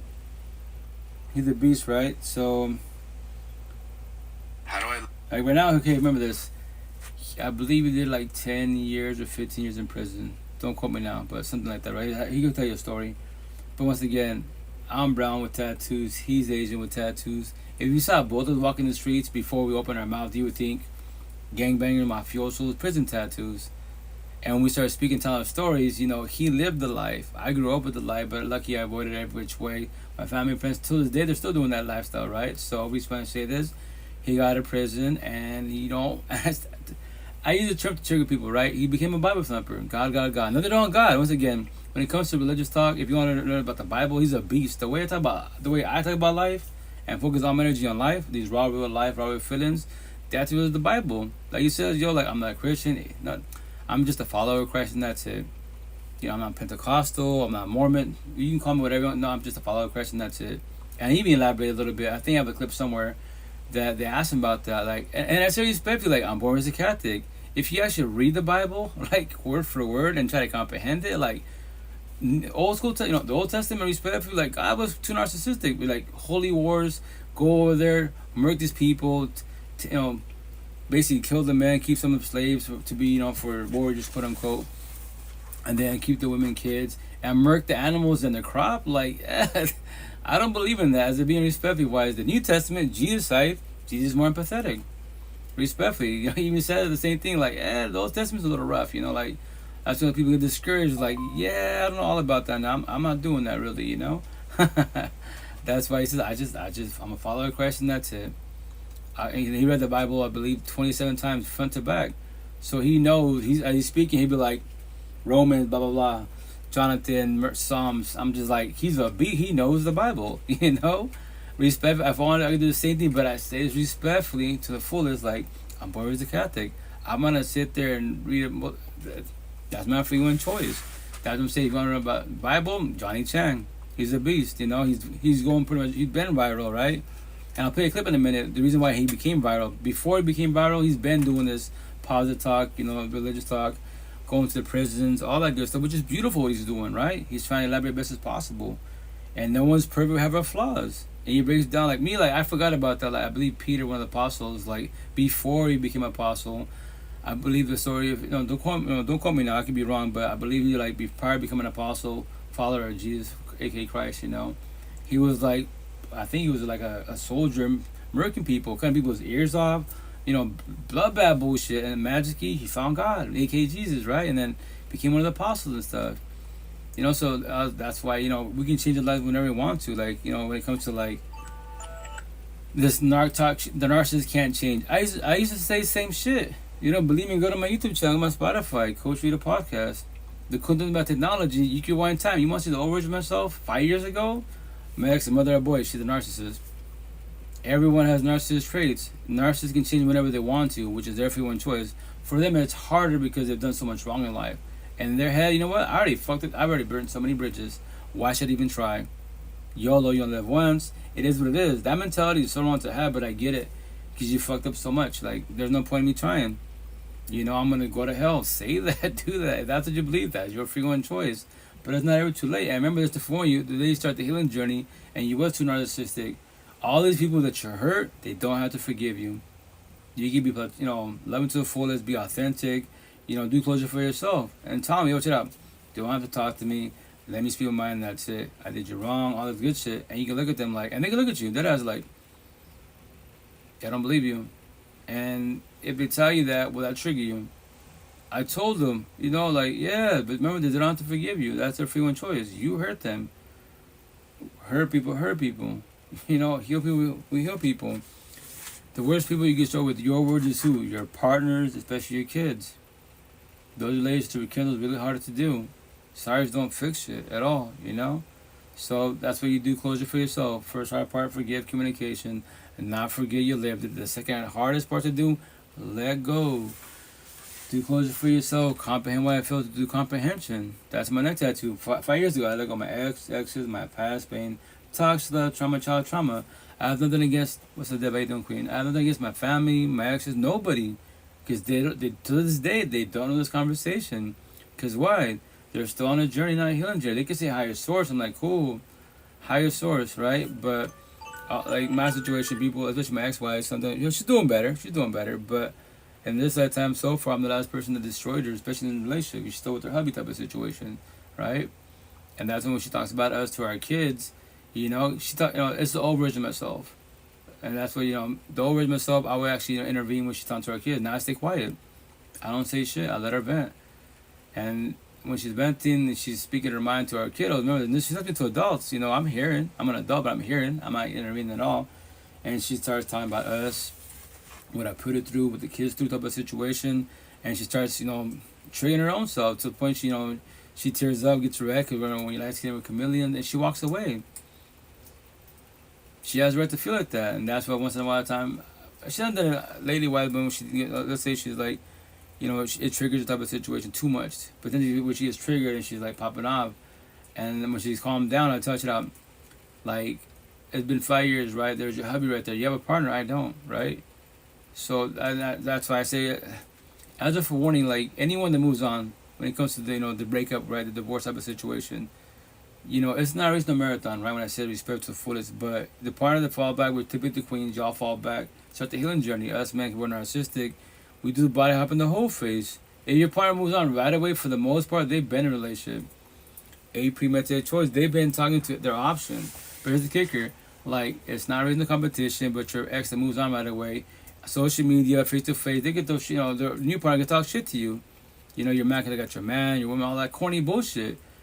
Remember this, your ex took no time to heal. Even 30 days and you're still single, they're not. Yo, it's not raising the competition, but their new partner is going to suffer more than you did. What? You don't see it yet. Because your ex that moved on took no time to heal. Because they still haven't let go of their ex's past pain, toxic trauma. Watch. Grab your popcorn. On my tattoos, grab your popcorn. Sit down, you can't watch the TV. That's free entertainment. Watch. Like 90 Day Fiance, I give everybody 30, 60, 90 days tops, and that's it. In the beginning, everything in the universe, every conversation for the most part starts with love, friendship, partnerships. These bullies are too narcissistic because they're toxic love. They can verbalize, I love higher source, I love. No, the fuck you don't. You're bullying people off the rip. You are toxic love. Inside you're broken, like you're lost. Say God all you want. Because God wouldn't do that. So why are you doing that? Oh, you can't judge me. Only God can judge me.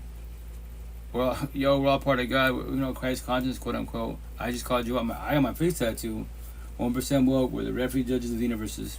That's who I am. I just judged you. So if higher source wouldn't do that, and I'm not doing that, why are you doing that? Make that make sense. Shots fired. But anyways, let me play Johnny Chang. This is once again. He's a beast. I love the way he speaks. As a being, because once again he speaks about personal life, the Bible, he elaborates best as possible, and he gets down. And right now in this religious universe on social media, these religious people, that's the best part, which I call you Bible thumpers. You can be spiritual thumpers, but I just call everyone in the same category. Scenario, if you're an atheist and they're an atheist, but you're giving them shit and bullying them, I call you Bible thumpers. Your beliefs better than their beliefs, but y'all loving people, quote unquote. That's in my comments on all these platforms, like y'all attacking Johnny Chang. And he talks about the Bible just because the way he speaks and he articulates his words is wrong in your eyes, but you love God, so God be doing what you're doing, and it triggers a lot of them. Who the fuck are you? I'm just a Joe Blow on this platform asking you a question.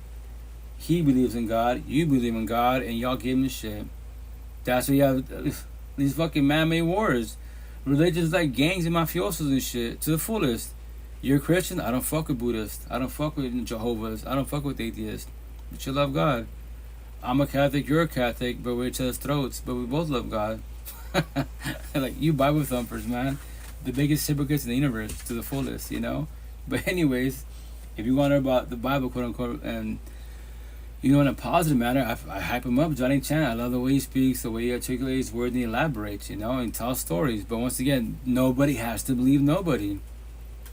I'm going to get tired on my back somewhere and say, God, Jesus, Allah, Buddha, Muhammad, the universe, the spiritual, your ancestors, and beings, we're all communications and we're all messengers.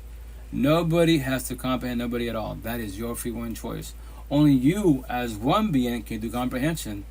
I'm a single fire kid. I can't do comprehension for them at all. They can all call me crazy. That's their free will choice, because their family's gonna call me crazy. Their friends gonna call me crazy. That's your dad?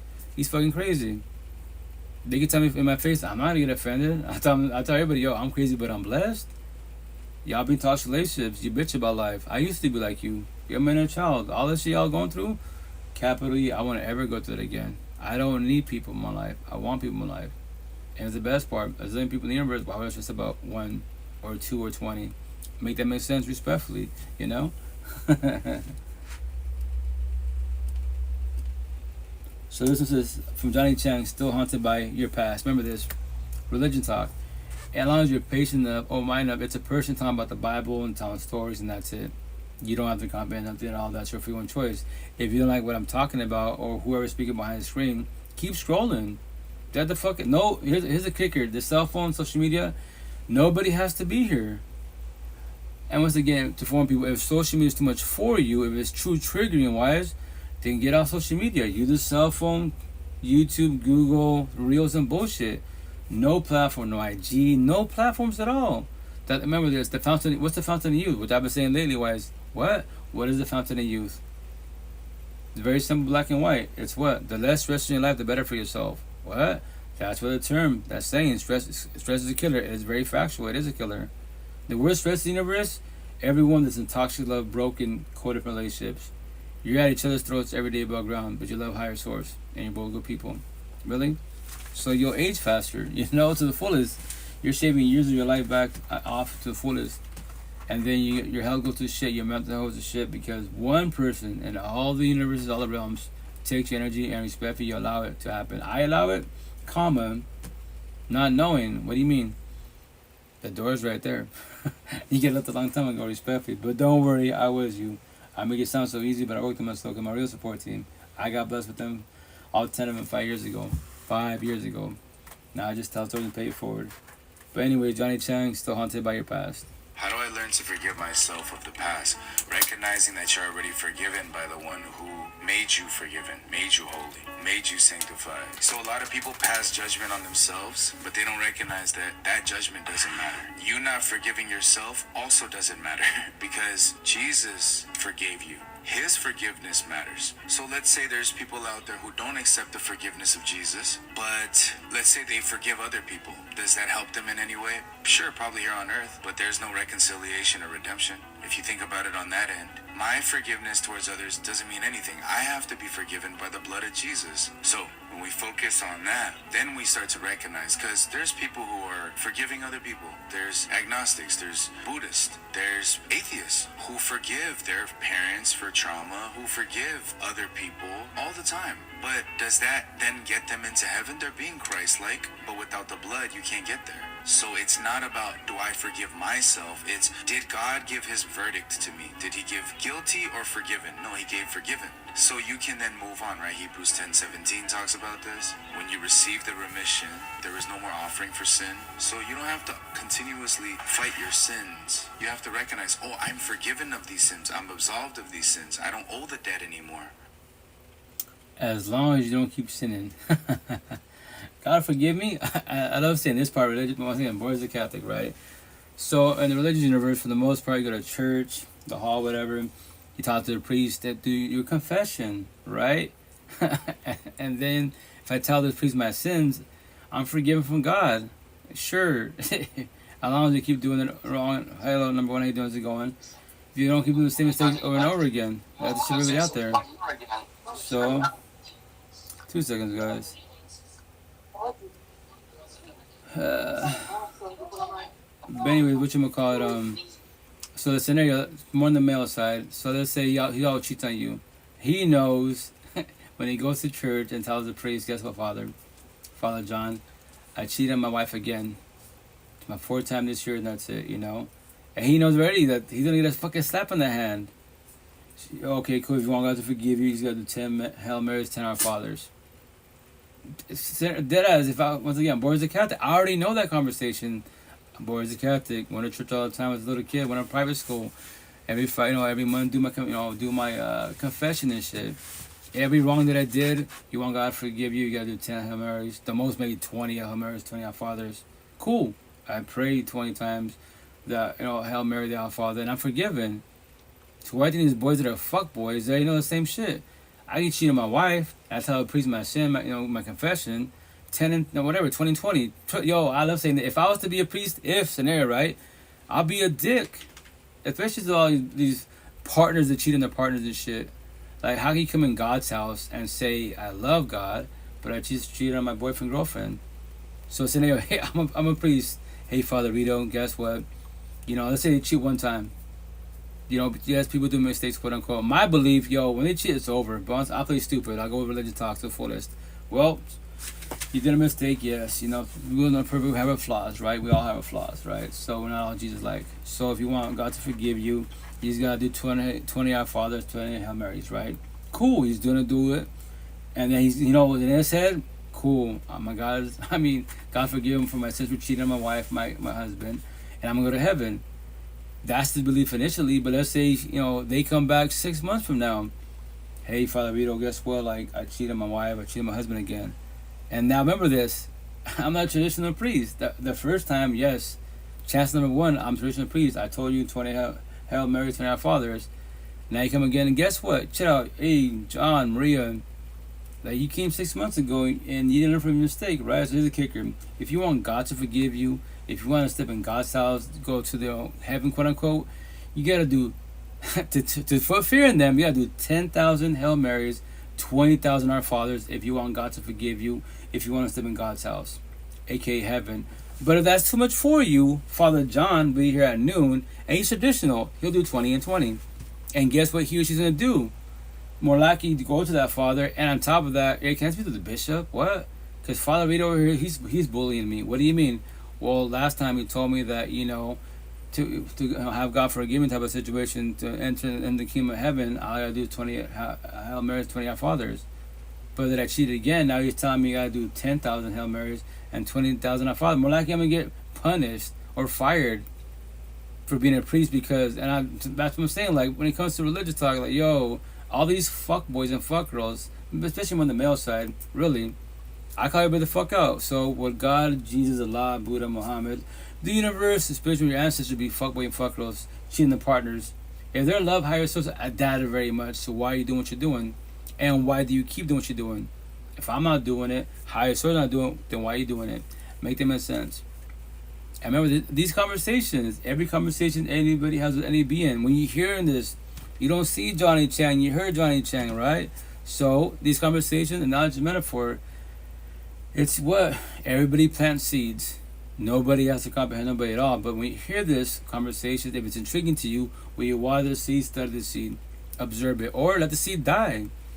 You can let the seed die, but if you remember some of the words of the conversation, some of the phrases, then you can potentially study again. And it's not ever too late. I'll use myself as an example before I gotta get going. But, in 2000 in Seattle, I heard the term empath, narcissist, the healing journey many, many times. Not once did I think to myself, you know what? Let me Google that shit. Let me study that. No, I heard it. I let the seed die. 20 years after the fact, May 3rd to 20, my mother of boys, oh shit, excuse me, she got up and left, and it's over. It's officially over. It's gonna hurt really fucking bad. Because when y'all break up multiple times, they cheat out multiple times, y'all always take them back, y'all always come back to each other, that's called trauma bond. This Friday, I'm adding to my cross tattoo on my back. On the left side, vertically wise, the first letter capitalized, the last one's all capitalized. It's gonna say trauma bonds equal soul ties equal twin flames equal addiction equal insanity equal all capital letters codependency. That's why you always go back to each other. But the day that it's finally over, oh shit, they're not coming back. Now it's gonna hurt really bad. That's addiction kicks in. I need them. You focus on like 10 times of the good times, 1,000,000,000 times the bad times. But you put that aside.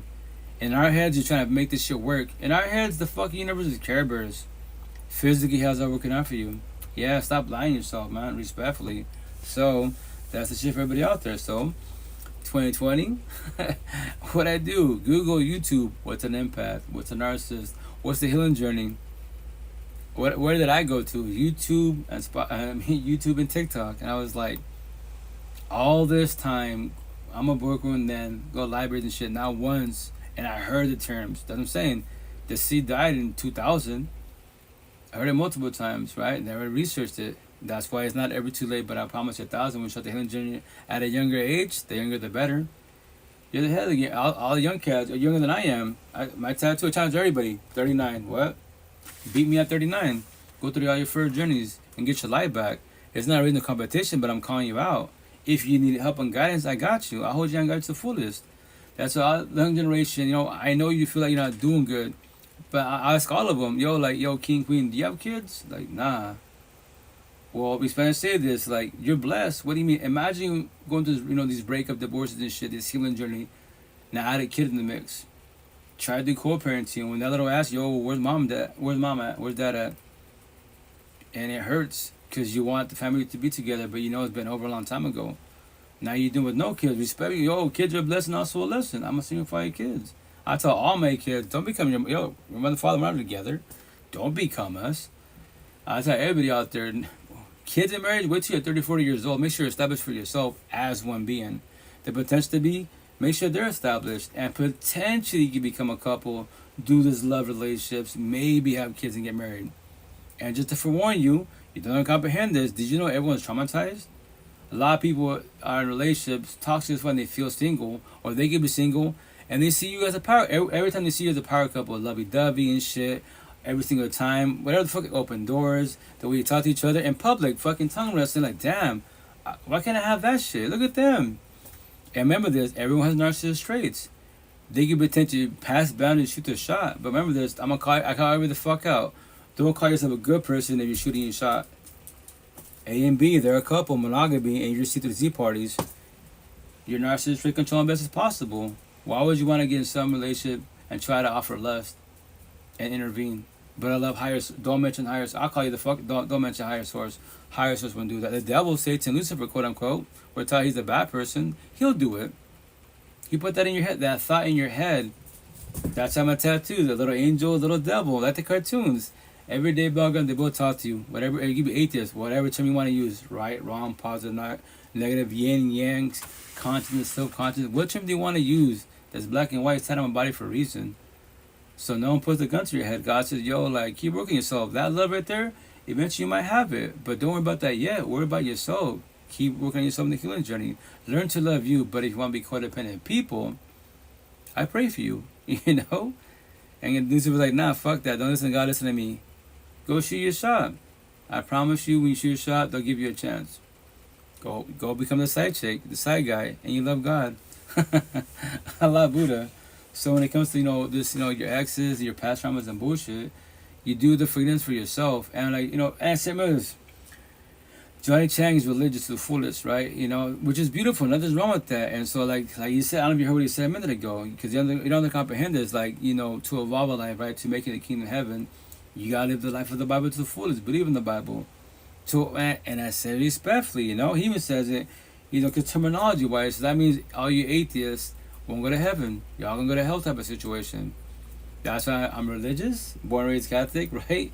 I'm also spiritual. I vibe with anybody out there. I show the respect. So don't worry about this. These teachings, quote unquote, to the fullest. Like if that's his belief, that atheists, that Buddhists, satanic, whatever, Satanists, they're all gonna go to hell. That's his belief, according to the Bible. I don't know. I use the word idea of faith.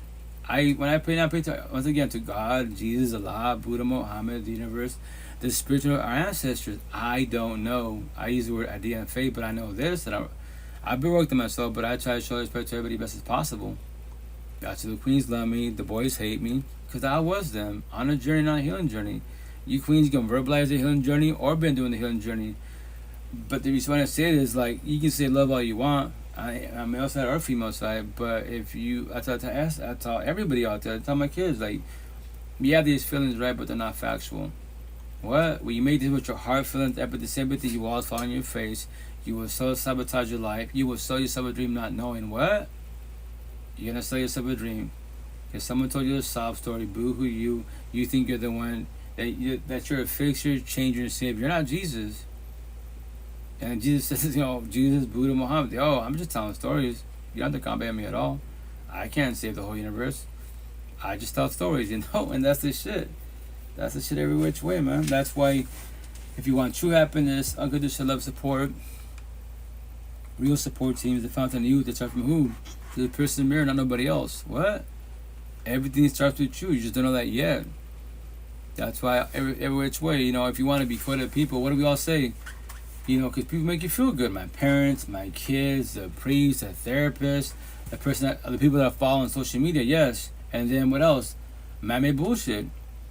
My car makes me feel good. My tattoos make me feel good. The bottle makes me feel good. The church, the Bible, skydiving, whatever the fuck it is, right? So I'm going to turn my back and say, if people make you feel good, if man-made bullshit makes you feel good, why can't you make yourself feel good? Make them make sense. And what's the answer? Codependency. What? So you need people to tell you you're doing good in life. That's your validation. Why can't you look in the mirror or mentally talk to yourself, and yo, I'm doing good. I know I'm a beast. I'm blessed every which way. Narcissist traits, pride and ego, healthy narcissism. I know I'm doing good.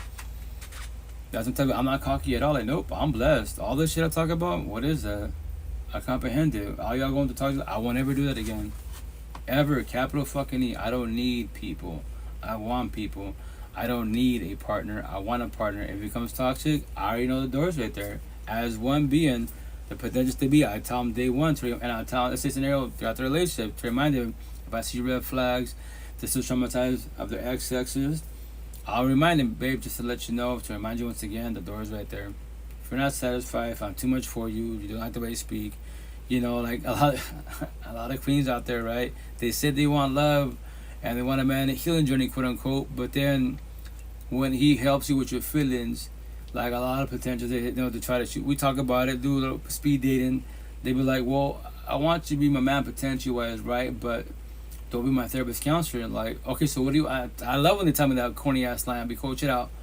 I know typically you queens are more empathetic, right? You're the one that I want to like fix and mold this type of situation. So now that you can't do it to me because I worked on myself, you have nothing to work with, do you? But you complain about your ex, your father's scenario, right? You don't want to talk about it. If you want to talk about it, and you once again, you said you don't want to become your therapist counselor, so I'll stay quiet. I know how to elaborate, articulate my words, but you know what? I'm going to look at you, I'll let you suffer, and that's it. I'll give you your space. But just let you know, babe, my life did not stop because you're sad and depressed. My life goes on. I'll check on you, right? But if you want to do this toxic relationship, let's do this. I'm not going to get hurt at the end at all. I don't need you, I want you. You can cheat, I don't care. Respect, I don't care. Why? That was your free one choice. And you can't blame the devil. No, the devil did not put a gun to your head. He might have put the thought, but that's your free one choice to do right or wrong. And you chose to do wrong. And I'll call you out. Don't say higher source, because you chose to, because higher source does not cheating. I'm not cheating. You decided to cheat, which is your free one choice. But a lot of people use, you know, the devil, Lucifer, Satan as a clutch card. And especially when you're zombies, addicts, and addiction. So be like Jamie Foxx and blaming alcohol. Whatever your bullshit drug is. Like, no. That's like this Friday. Behind my neck, it's bald right here, right? It's tatted to call everybody out. Every day above ground, we all, the big word all, have free one choice. What are you choosing? What are you doing? To be empathetic, the nice guy nice role, to be narcissistic, the bad boy bad girl fuck boy fuck role. A premeditated choice where you are not changing, you're choosing. So you can say the devil made me do it. Say that. I'll say bullshit. That's your free one choice. You chose to do wrong, but use that as an excuse. And go to church and pray. And go do your confession. Go do your 10 Hail 10 Our Fathers, and that's how you're forgiven. Yo, you're not a good person overall. Respectfully. If it triggers you, I did my job. And that's why when I say that statement, which triggers a lot, all these categories, just to let you know, you don't comprehend this, I'm going to tat on my back. Not this session, next session, right? God, Jesus, Allah, Buddha, Muhammad, the universe, the spiritual, your ancestors can't fix, change, or save you at all. What? Shots fired. What? You know, say that means they're not powerful. They are very powerful. You know, whatever category you put yourself in, right? Whatever your belief is. Because we all got free one choice. I'm going to tap this Friday on my neck. This side will be the first letter capitalized, the rest small letters. This side, all capital letters, right? So I don't have so much space to work with. So if it don't fit here, I'll put some here and I'll put some in the lower side, right? So I'll even read it. So I still have to, I got till tomorrow to figure this shit out, right? So to make the correct words, because I should have, every time I get my tattoos, I wait till the last second, dead the fuck ass. The same day, the day before, to put these words on my body. But anyways, let me see where it's at. Before I definitely have to get out of here real fast. So here's the kicker. Remember, this scenario is not factual. I gotta figure out the wording correctly. But so far, this is like a rough draft. So remember, this side, first letter capitalized. All of this, the letters, all of the words after it, small letters, right? This side, all capital letters. So when I just made that comment, that statement, God, Jesus, Allah, Buddha, Muhammad, the universe, the spiritual, your ancestors can't finish save you at all. That'll be next session, tat on my back on the bottom of the cross. Because I'm doing a cross tattoo with words. And when I'm done with the cross tattoo, then I have my boy do a basic cross, an outline of a cross. And that'll be my new profile pic. So when all the religious people, even if you're atheist, oh, he must be religious. That's a cross tattoo. And you're gonna think God say that. I go, well, it mentions God and Jesus, but also every other category. Now read the words within the cross, right? So that statement I just said, I already have like the top half, the right half, the middle, the left side. I'll get filled this Friday. The bottom is empty. I'll do that next session, right? So I just made that statement, right? And from there wise, tat on this side this Friday. It's gonna say, once again, this idea, right? It says God wants you to leave. All capital letters this side, but will you leave? Jesus wants you to change, but will you change? Allah wants you to stop being sad, but will you stop being sad? Buddha wants you to heal, but we heal. What's the number one? How you doing? How's it going, Queen? And then Muhammad wants you to stop being depressed, but will you stop being depressed? The universe wants you to let go, but will you let go? The spiritual universe wants you to have stop having suicidal thoughts, but will you stop having suicidal thoughts? Your ancestors want you to stop being zombies, addicts to addiction, but will you stop being a zombie, addict to addiction? And then on my neck this Friday, what I just said a minute ago, because it's all sequence. When anyone says that, check it out. You don't have to comprehend. This is the best part. If you have, like, however you want to send me these pictures to you, I can email them to you, any platform, respect your body, even text it to you. I'm a nobody too, but this is my words to the universe, my healing notes. And there's a sequence. What? Higher source can't do it, but there's the words. And back of my neck, every day above ground, everybody has the exact same two gifts. Everybody, the big word, all. Whatever you believe that you are, I'm a reptilian, starseed, indigo children, I'm a human, whatever term you want to use. But everyone has the exact same gifts every day above ground. What is it? It's free will and choice. Every day above ground. After that, whatever other gift you have, coder, programmer, science geek, techie, astrology, numerology, tarot card, whatever it is, that's your other gifts. But prior to those gifts, when you're born in any lifetime, in any fucking realm, everybody has the same two gifts. Free will and choice. So tat on the back of my neck so people stand behind me. Although they hate it, they're gonna read it. Everyday bug ground, because no matter what, words are intriguing, right? It's to say everyday bug ground, we all have free will and choice. What are you choosing? What are you doing? To be empathetic, that nice guy natural, to be narcissistic, that bad girl, fuck girl. Well, too many tattoos. A premeditated choice. What you are not changing, you're choosing. All that and back of my neck. So now my neck can be covered up, and then work on the rest of it. And that's this Friday once again. But the first part, the triggering part, that'll be next session. Cause yeah, I got this saying, hey, what's up? Hey, good morning. How you doing? How's it going? Morning. And I say respectfully, nobody else to comprehend me. You can all call me crazy. I don't care. I don't need people in my life. I want people in my life. Before the live session, after the live session, when I go home, I'm blessed. No partner. 3.5 years single. There's a potential I'm talking to, but once again, and I say respectfully, when you're into doing this healing journey, right, and you're evolving more on the waking woke journey, I don't know, everyone has ways speaking. My situation, I ain't told her, check out, Queen. We can talk about it to the fullest. Cause maybe you're a beautiful individual, wise, right? You've been through a lot. We talk a lot, which is beautiful, right? But just to let you know, me as a being, that, I call myself boring. I call myself boring. I'm a homebody. I chill at the crib. And that's pretty much it for the most part. I do gym therapy best as possible. I go out. And I love what I do. I love having this conversation for you guys. But as a being, I'm just regular conversations? What's regular conversations, basic conversations? Sure, I guess. But I told her, we're talking about vibing. If you, start losing interest, you can't and you won't hurt my feelings. Just to let you know and I remind you. What? Don't feel guilty. If you want to squash it, squash it. I don't need you in my life. I want you in my life, And on top of that, please don't accept me in your life. What do you mean by that? I was scenario, let's say we become a couple, and then you love everything about me, but kind of make you feel good. I pick you up when you're down and elaborate as possible, but sometimes I'm too much for you. So that make it sound so easy, because every time you're venting, you elaborate. And there are some people like that. They be like, okay, I just want you to stay quiet and listen. Okay, you're venting, that's cool, that's a positive, but you're not evolving. I can't for save you, but I can tell you stories, I can elaborate, but I can't even do that because you don't want me to. So then what am I doing here? So that means every time someone triggers you, your exes, your past pain, your toxic trauma, they trigger you. These beings before I even met you in my life, right? And I gotta sit here and stay quiet. And then you shut down, push me away. You're not in the mood, you want to talk about it. I'll give you all the space in the world you want to, but I tell the potential to be, I say I'm off the rip on any platform. My life does not stop because you're sad and depressed, just to let you know. What? Like, I'm not gonna stay at the crib because you're sad and depressed. I try to talk to you about it. I respect your boundaries to the fullest. I even use all the correct terminology, and you still push me away. So, I do my gym therapy. I do my co-parenting. Let's say she's living together. Let's say it's not factual, but let's say it was a scenario. I had a partner. She's in the room hearing this conversation, and it probably will bother her. Well, you're still going live. Why? Yeah, I'm not. My life doesn't stop because you're sad and depressed.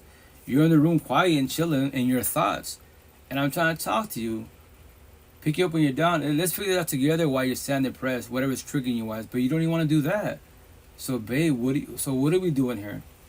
Once again, you don't and you can't hurt my feelings. But I'm gonna keep hurting your feelings because you act like I don't care. I care and love you to the fullest. But I told you they went off the rail. My life does not stop because you're sad and depressed. I'll check on you before the live, after the live. I leave the household to go where I gotta go to, and I come back. Babe, you good? You ready to talk about it? No. Or you look at, remember this, you're part of, they don't gotta talk to you, just look at you, they don't say shit. Guys are a free one choice, you know that, right? But my situation, I don't deal with toxic relationships. I'm not scared to break up with nobody at all. Just watch it, and I'll elaborate it out. I say it to Queens all the time, in a scenario, I don't have to talk to you. What? I can look at you, if I want to traumatize you more than traumatize, babe, you're broken. What? You're just toxic love. You can verbalize, you don't even know what love is. Because if you knew what love is and what it was type of situation, why am I getting crucified? Why do you push me away? I didn't do shit to you. That's what they say, like they're saying. They're not bleeding on others that didn't cut you. But I get why you did what you did because I did. Many of us do this shit because you're just in a journey. Maybe the beginning of the healing journey. Because you haven't let go of your exes, your past pain, toxic love, trauma. That's why. And I comprehend it. So, what are we doing here? Do you want to keep doing this? What? The option's right there to leave. I'm giving the option to squash this. And I told you day one, this is day scenario 50. You can't and you won't hurt my feelings. I'm not going to question my self-worth. I'm not become sad and depressed because you broke up with me. I gave you the option. Why do you want to do this one more day? Because I'm forewarning you. Here's the best part. If you know me, quote unquote, or you follow me on social media, I'm a broken record. The longer you are with the individual, the more it's going to hurt you. Whereas more empathetic. Especially if you're still in a journey, not a healing journey. Even at the beginning of the healing journey, what? I'm letting you can leave. Please don't, you can feel guilty for now, but I'm letting you know you didn't hurt my feelings. I don't question my self-worth. I'm not going to social media. Guess what, guys? My girlfriend at 59 days, she squashed with me, so I'm going to take a little break from social media. The fuck? The grieving journey? Cool, I'll be nice to you, especially if you're in the waking woke journey. I'll give you a month to be nice to you. But months, years, still sad and depressed over a breakup? A zillion people in all these universes, all these fucking realms, and you're stressing about one. And in your head, you overthink what could have done better. In our fucking heads, we play this a fucking breakup a billion fucking times, all these options. In our heads, everyone's fucking Care Bears. Everyone loves the universe. Kumbaya and good shit. Physically. Stop lying to yourself. Stop fixing shit in your head. Try to fix it, quote unquote, physically. If you can, best as possible. You see? I keep it simple. I don't deal with toxicity. I said, but that's to be. I told her, hey, like, and she, I'll talk. Oh shit, I'll talk, but like sometimes stay quiet. That ass like, and then she, she'd be like, someone else got your interest. If you're not interested anymore, I was like, yo, I just told you like, I forewarned you. I'm overall like a boring person. I'm overall like, as one being, I'm blessed in life. Yes, we have to have a partner, but like. I don't know. I really don't know when it comes to that part. Like, I say relationship stuff, but I don't know. I'm trying to figure that part out because I don't need people. I want people. I don't need a partner. I want partners, but potentially it might be a lot too, which I was 4 or 5 years, my real support team. Like, when you become awakened, especially woke journey, your energy becomes too strong. And a lot of people potentially push you away. And the queens forewarn me, especially females. What? Because we're the ones that are fixers, changers, savers, typically wise. We want to mold you. When they can't work with you, they're more likely to push you away. And I said then 5 years ago, oh yeah, I comprehend that. 5 years after the fact, oh, it's happening. Oh, they were right. But they forewarned me. They even told me, hey, it's not about being right. I'm just forewarning you. Well, because that's my energy as a female. Man, these boys thinking they come in my life like, no, I don't need help. I'm blessed every which way. But if you're so traumatized, I'll talk. Like I just said, the scenarios. I'm trying to talk to you. You can leave. What? You can leave whenever you want to. The door's right there. I preach about doors. That's why my real support 5 years ago, they're like, I love the way you say that. Like, I preach about doors. We all bitch about doors, but the main one's right there. The home. Every day above ground have both your four walls, your mental home and your physical home. Is it heaven on earth or is it hell on earth? No one's got to die to go to heaven and hell. You live that shit literally every day above ground. If you wake up in the morning verbally mentally, either look at the mirror or you can't look at the mirror. Fuck that person in the mirror. We'll go to your dungeon, your sentence, your hell on earth, and you just woke up. Your partner sleeping like a baby, verbally mentally, fuck them. And you just woke up. So your mental home is hell on earth. Your physical home is hell on earth. And you just woke up. And now you go into the matrix to go to work, church, wherever the fuck you're going. But you love the universe in every fucking realm. But when you're in your car and you're driving home, but you're dreading to go home, fuck, I gotta deal with them. The fuck you do? No one has to, but don't worry, I was you. For my first been out 12 years too long. Get home, and from there, what do? Sit in the parking lot. It's not our daughters. It's her and I. Her like she talks to us. Fuck, like, man, why do we keep doing this? Like, why the fuck am I still here? And she texts me, yo, baby, coming in? You been in your car for half an hour. I'll be there in a minute. An hour later, it's been an hour and a half. The door's right there. You know, when you coming in? I'm just chilling, man. I'm just chilling. It was my bullshit excuse. It's a long day. I'm a little stressed, and I'm just trying to calm down. And that's a bullshit lie, because I don't be hurt her feelings. Like, yo, I'm stressing about you. I don't want to deal with you. But we have daughters. Do it for the kids. Fuck all that. Respectfully, anyone does that corny ass bullshit, do it for the kids, religion, culture, because your parents did, that's called the generation cycle. You want to see your future? Look at all your toxic family. There's your future, literally in front of your face. And they did it for the kids, religion, culture, all that corny bullshit. And behind closed doors, miserable as fuck. Both of them are.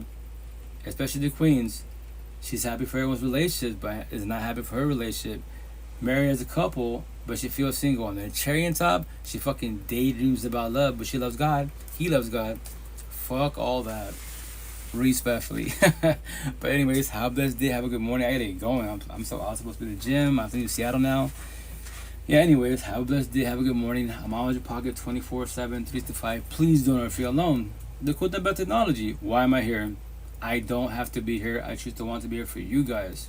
All this that I talk about, every scenario that I talk about, all the clips that I pay. Excuse me, as an old version of myself, not all this shit I talk about. What's a breakup? What's a divorce? Child, I don't worry about that. I let everything go. I worked on myself, but it's for you guys. But once I get to hold you and guide you, I'll say, brother, how you doing? How's it going? And I say respectfully. That's why I just tell stories to pay it forward. None of you have to comprehend me. You can all call me crazy. Respectfully, I don't care at all. I don't care about words, because these words, these conversations, these languages have no feelings at all. So how's all the universes and their feelings about things that don't have no feelings at all? And what does that mean? Black and white, sad, won't ever feel sad. Suicidal thoughts, won't ever have suicidal thoughts. Breakups, do not worry about breakups. Zombies, addicts and addiction, do not worry about becoming zombies, addicts and addiction. Beings do. Don't worry myself, everyone behind the screen, y'all worry about that. And when you let go in life, all this man-made bullshit, the way with resident beings, you'll be blessed. I promise you will. But this is the part where you might get to my stage. And who knows? Maybe this is like, well, we finally say Jesus only lived to 33 years old. He got murked. Muhammad, don't know too much about Muhammad. I'm trying to find research. Well, I haven't got on YouTube yet, so I'm pretty confident on YouTube I'll find it. I'll give you a better answer maybe a week from now, 2 weeks from now. I don't know. I'll look him up because I want to hear about his story, because he was a spiritual leader. And Buddha, you know, and I say respect once again, every being, every spiritual being wise, maybe more religious, spiritual wise than you trying to go from the universe. Like, and I say respect, I'm pretty confident. I feel like the way I feel now, I was right, like when I walk this earth, quote unquote. And I look at people like every fucking being, you know, kid, adult, whatever, every negative emotion, sad, depressed, bitter, hateful, lost, confused, that's the whole version of myself. You want to see all these feelings, physical feeling, as physical beings, they're in front of your face. Go to McDonald's, you know, you're familiar with Nag Hammadi library, negative, Gnostic text. I've heard of that on TikTok, the Gnostic text. I have to reach it. If you want to DM me that, please. as it be, I'm trying to research all these spiritual people, be it religious, spiritual, whatever, atheist. As long as positive talk, because everybody has their own beliefs, but as long as it's positive talk, I'll research and observe it. Like, I don't have to comprehend it, but I can pay it forward. That's why I say all these terms, because why? If you're, into Muhammad, I said the term Muhammad, I don't know too much about him, but if, you might teach me about it potential wise. For a certain brother, I do the same. Oh, you know what's going on, King, for sure. And that's the shit for everybody out there. I'm just like when it comes to Buddha, I'm just like, so this is how Buddha felt?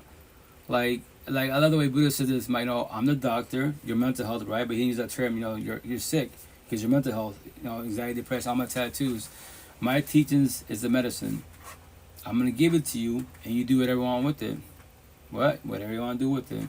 And at the same time, I'm telling you this, don't believe what anyone says. What? I'm telling you, don't even believe me at all. Study everything. Research, study, and we comprehend it, and you believe that belief. That's called comprehension. And he didn't use the term comprehension, but basically that's what he's saying. What? Do not believe anybody what they say. Everybody has their own beliefs, but you can study it. That's beautiful. Mind and body, yin and yang, so fucking easy. That's why I love Buddha. And once again, Buddhism is not a religion. It's a way of life.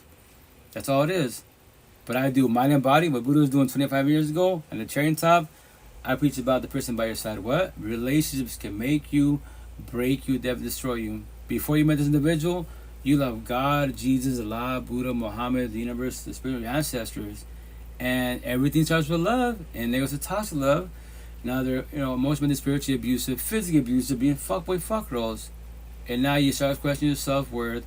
You question higher source, like, yo, God, like, what's up with all this? I live by the Bible, Buddha, Muhammad, etc. And look at my relationship. Right, but the door's right there. For everybody, what? It's right there.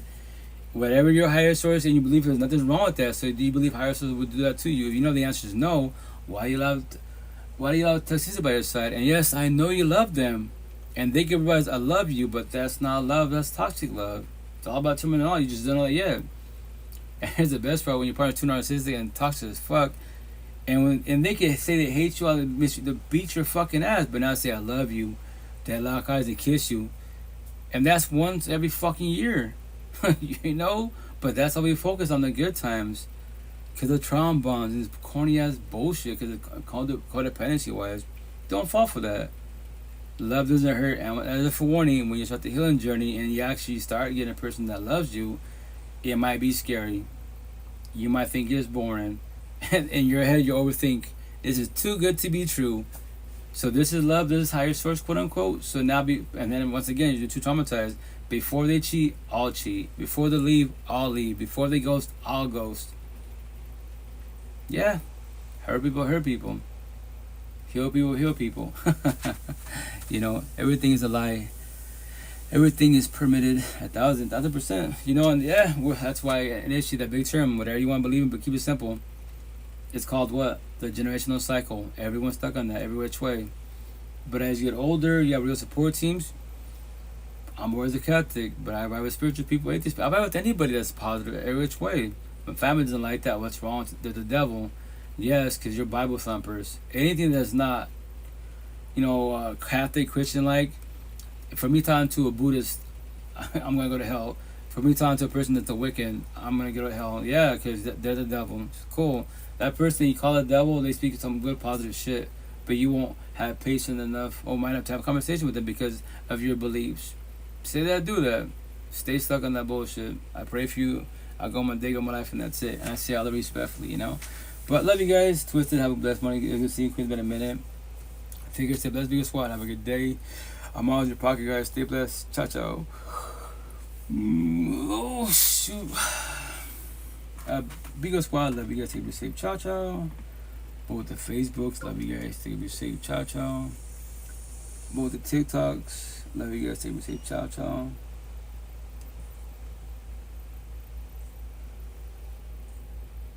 Clubhouse, love you guys, take it safe, ciao, ciao. IG, love you guys, take it safe, ciao, ciao. Twitch, love you guys, take it safe, ciao, ciao.